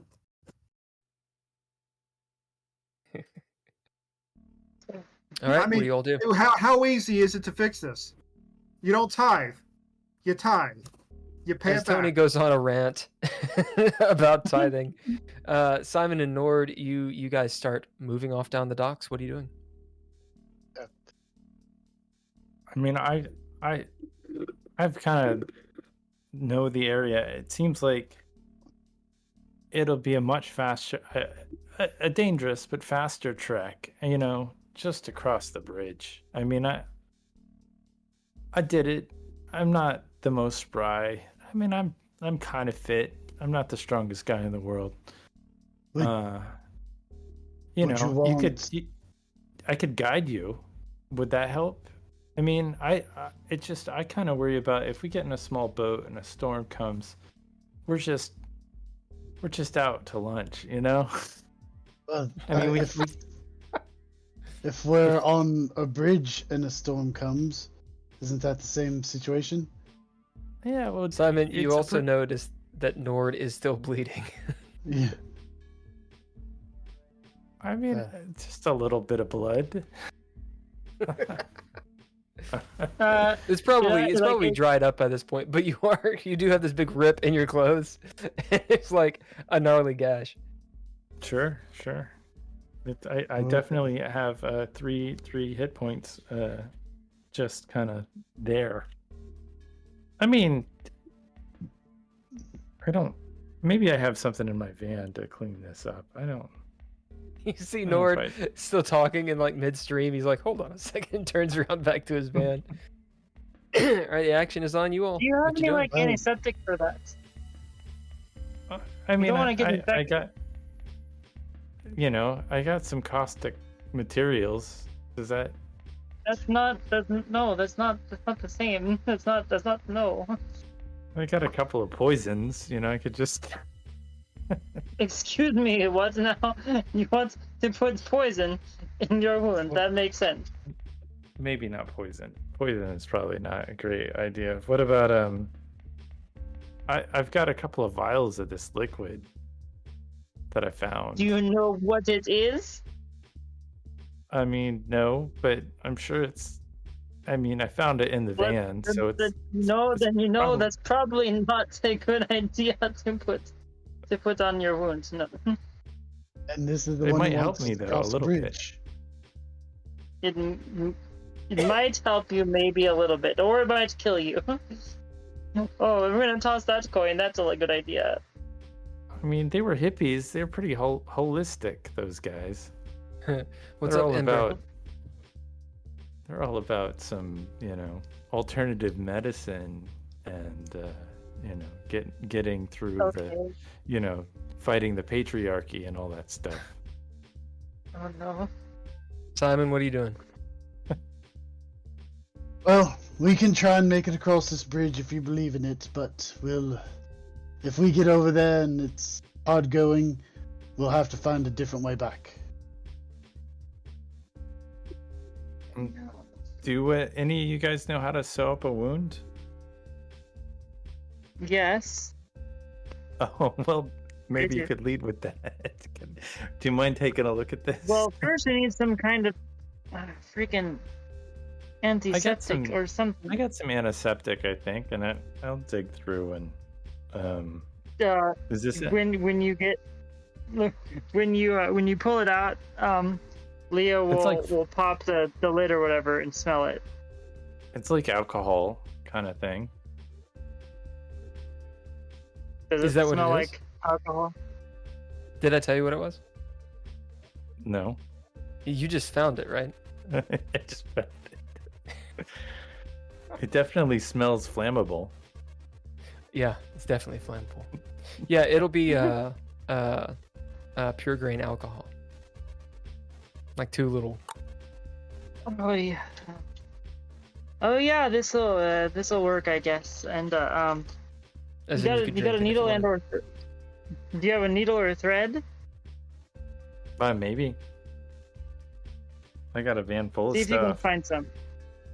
See if you can find some real quick. Okay, so what do you guys? Can I- What is one of you bidding to do this? And I use- Oh, to do it. yeah, and Nord, do you have a first aid kit or something along those lines? I don't have a first aid kit, but can I use my ability quick and dirty to fashion some, needles? Yes, yes, you can. And I'll bid soldier to be able to do this. All right. And So Nord, you see he grabs this tattered up shirt, maybe like a button down, and he's like pulling thread out of it. And Leah, you see he produces an array of needles. One of them's like a basketball needle, to like blow one up. One's like curved one. I'm sure he has a heroin needle too. Yeah, you got some heroin needles and all kinds of stuff. He's got a bunch of just different needles, and just quick and dirty, he creates this kind of like pseudo first aid kit. Yeah, that definitely This needs is to hurting be me so much right now, guys. Like this hurts a lot. definitely needs to be Sterilized. sterilized. Meanwhile, Simon and Toni, what are you guys doing as you're watching them prepare?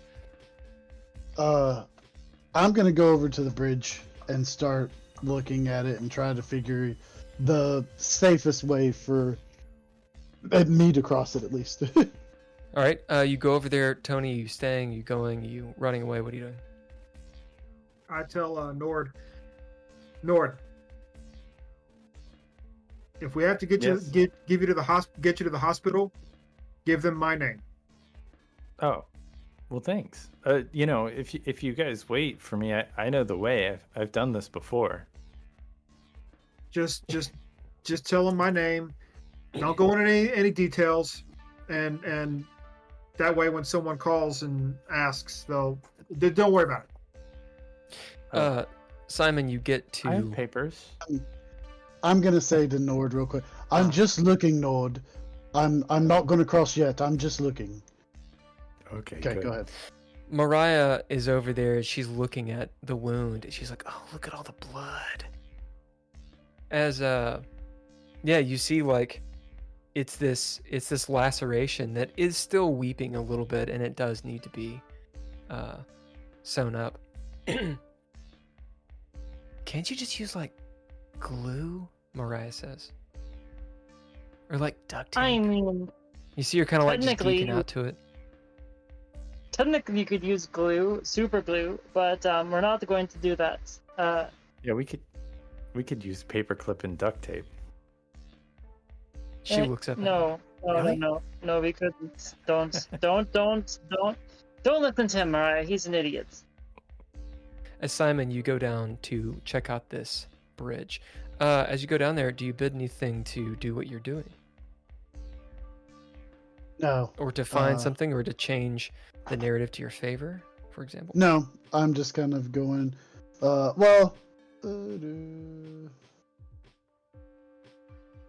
I'll bend my nature calculating because Indeed. I'm trying to figure out and calculate the best way to safely What? I didn't cross do and it. that sort of stuff. Don't look at me.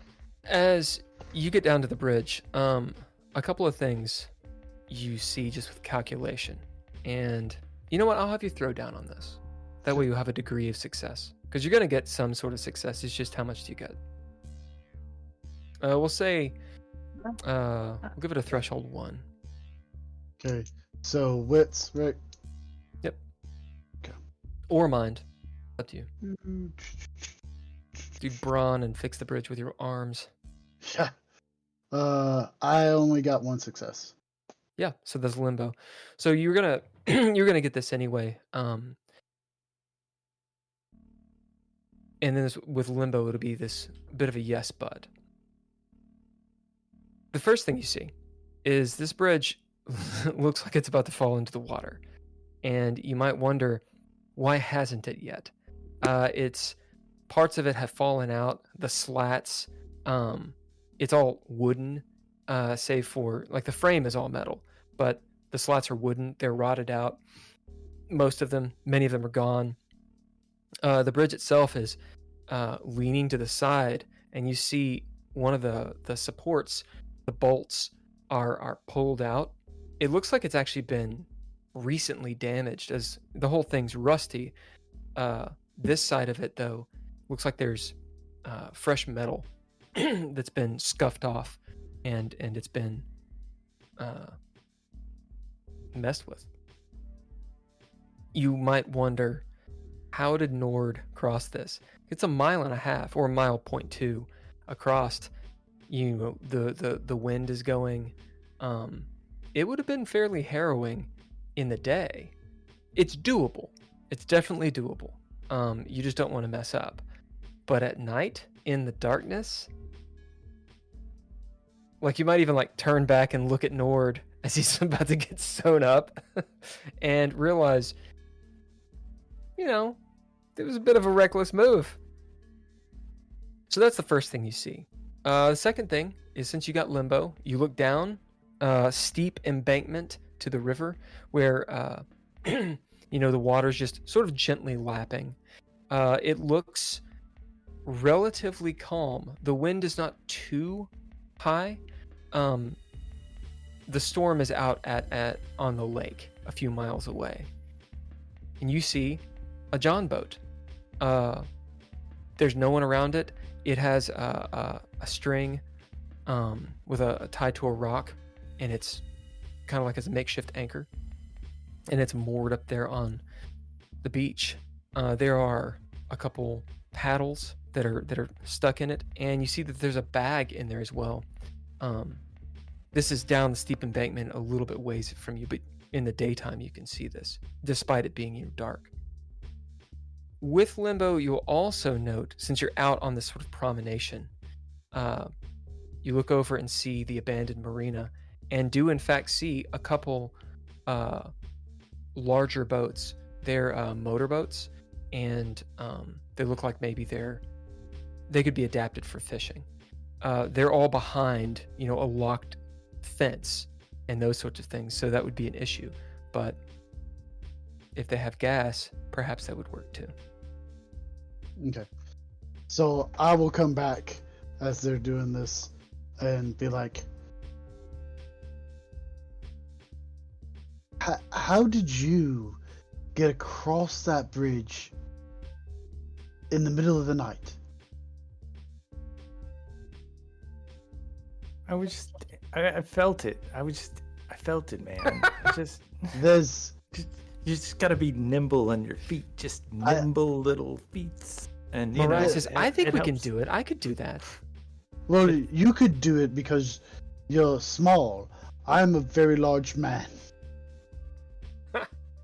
Speaking of, You just gotta, not you any gotta of that. will it. What do you bid, Leah, to do this operation? I bid soldier. Oh, soldier. All right, I'm gonna have you throw down. Yeah, it's a pretty simple maneuver, but you can absolutely fuck it up. So we'll say the threshold is 1. Okay, so this would be probably mind, I guess. I'm gonna give it grace. Either way, they're all the same. Okay.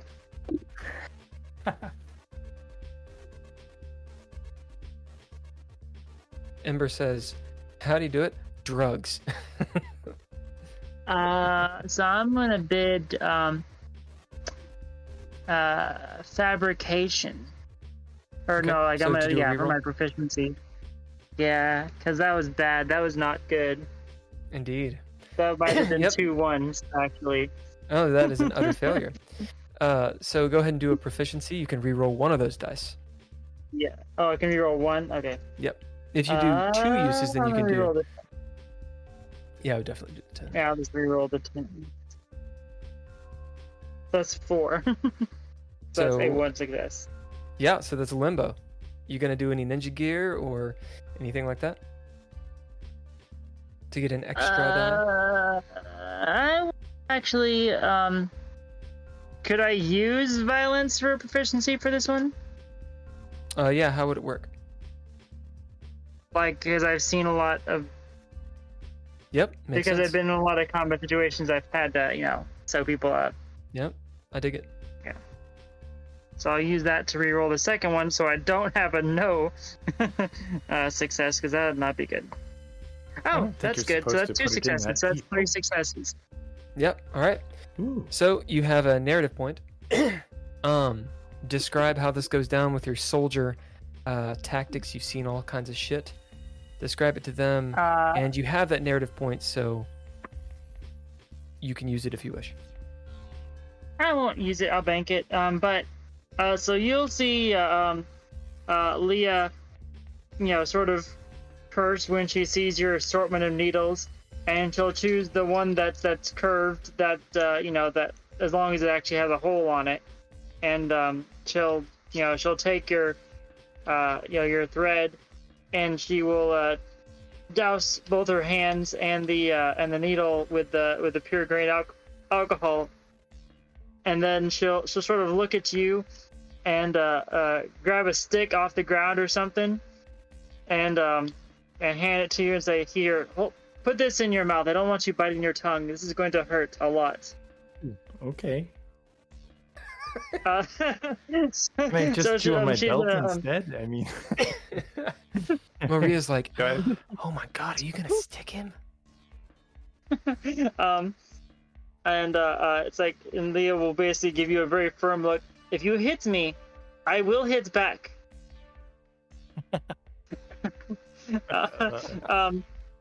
So at this point, she'll fully expose where the wound is, and she will pour basically pour the pure grain alcohol on it, which, just so you know, will suck a lot. I'm sure it'll sting. And at that point, Yeah, let's add a little weep. go ahead. So at that point, Leah will basically start,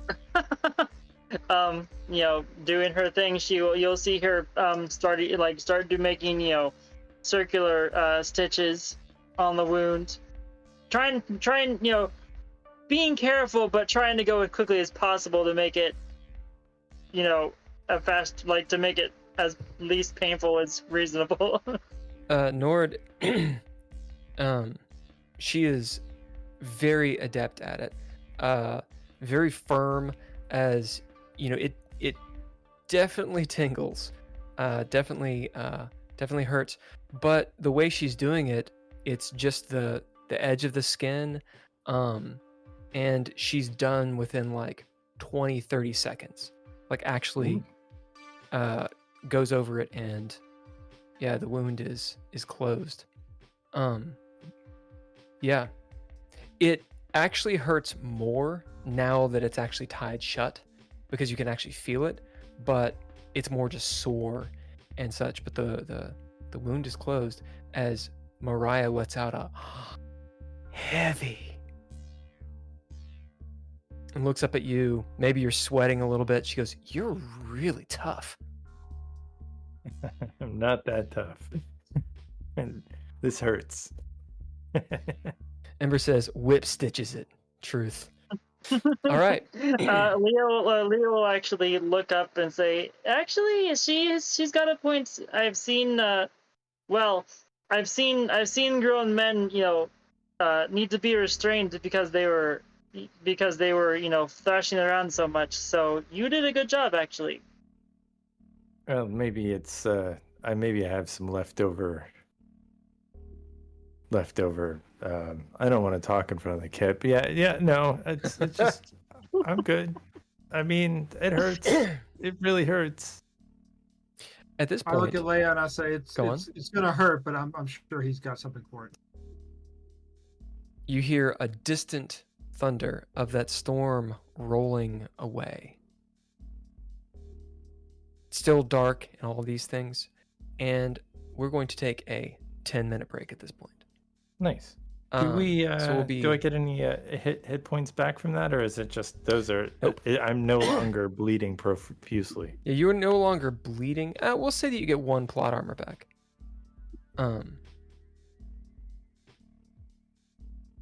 So yeah, we'll take a 10-minute.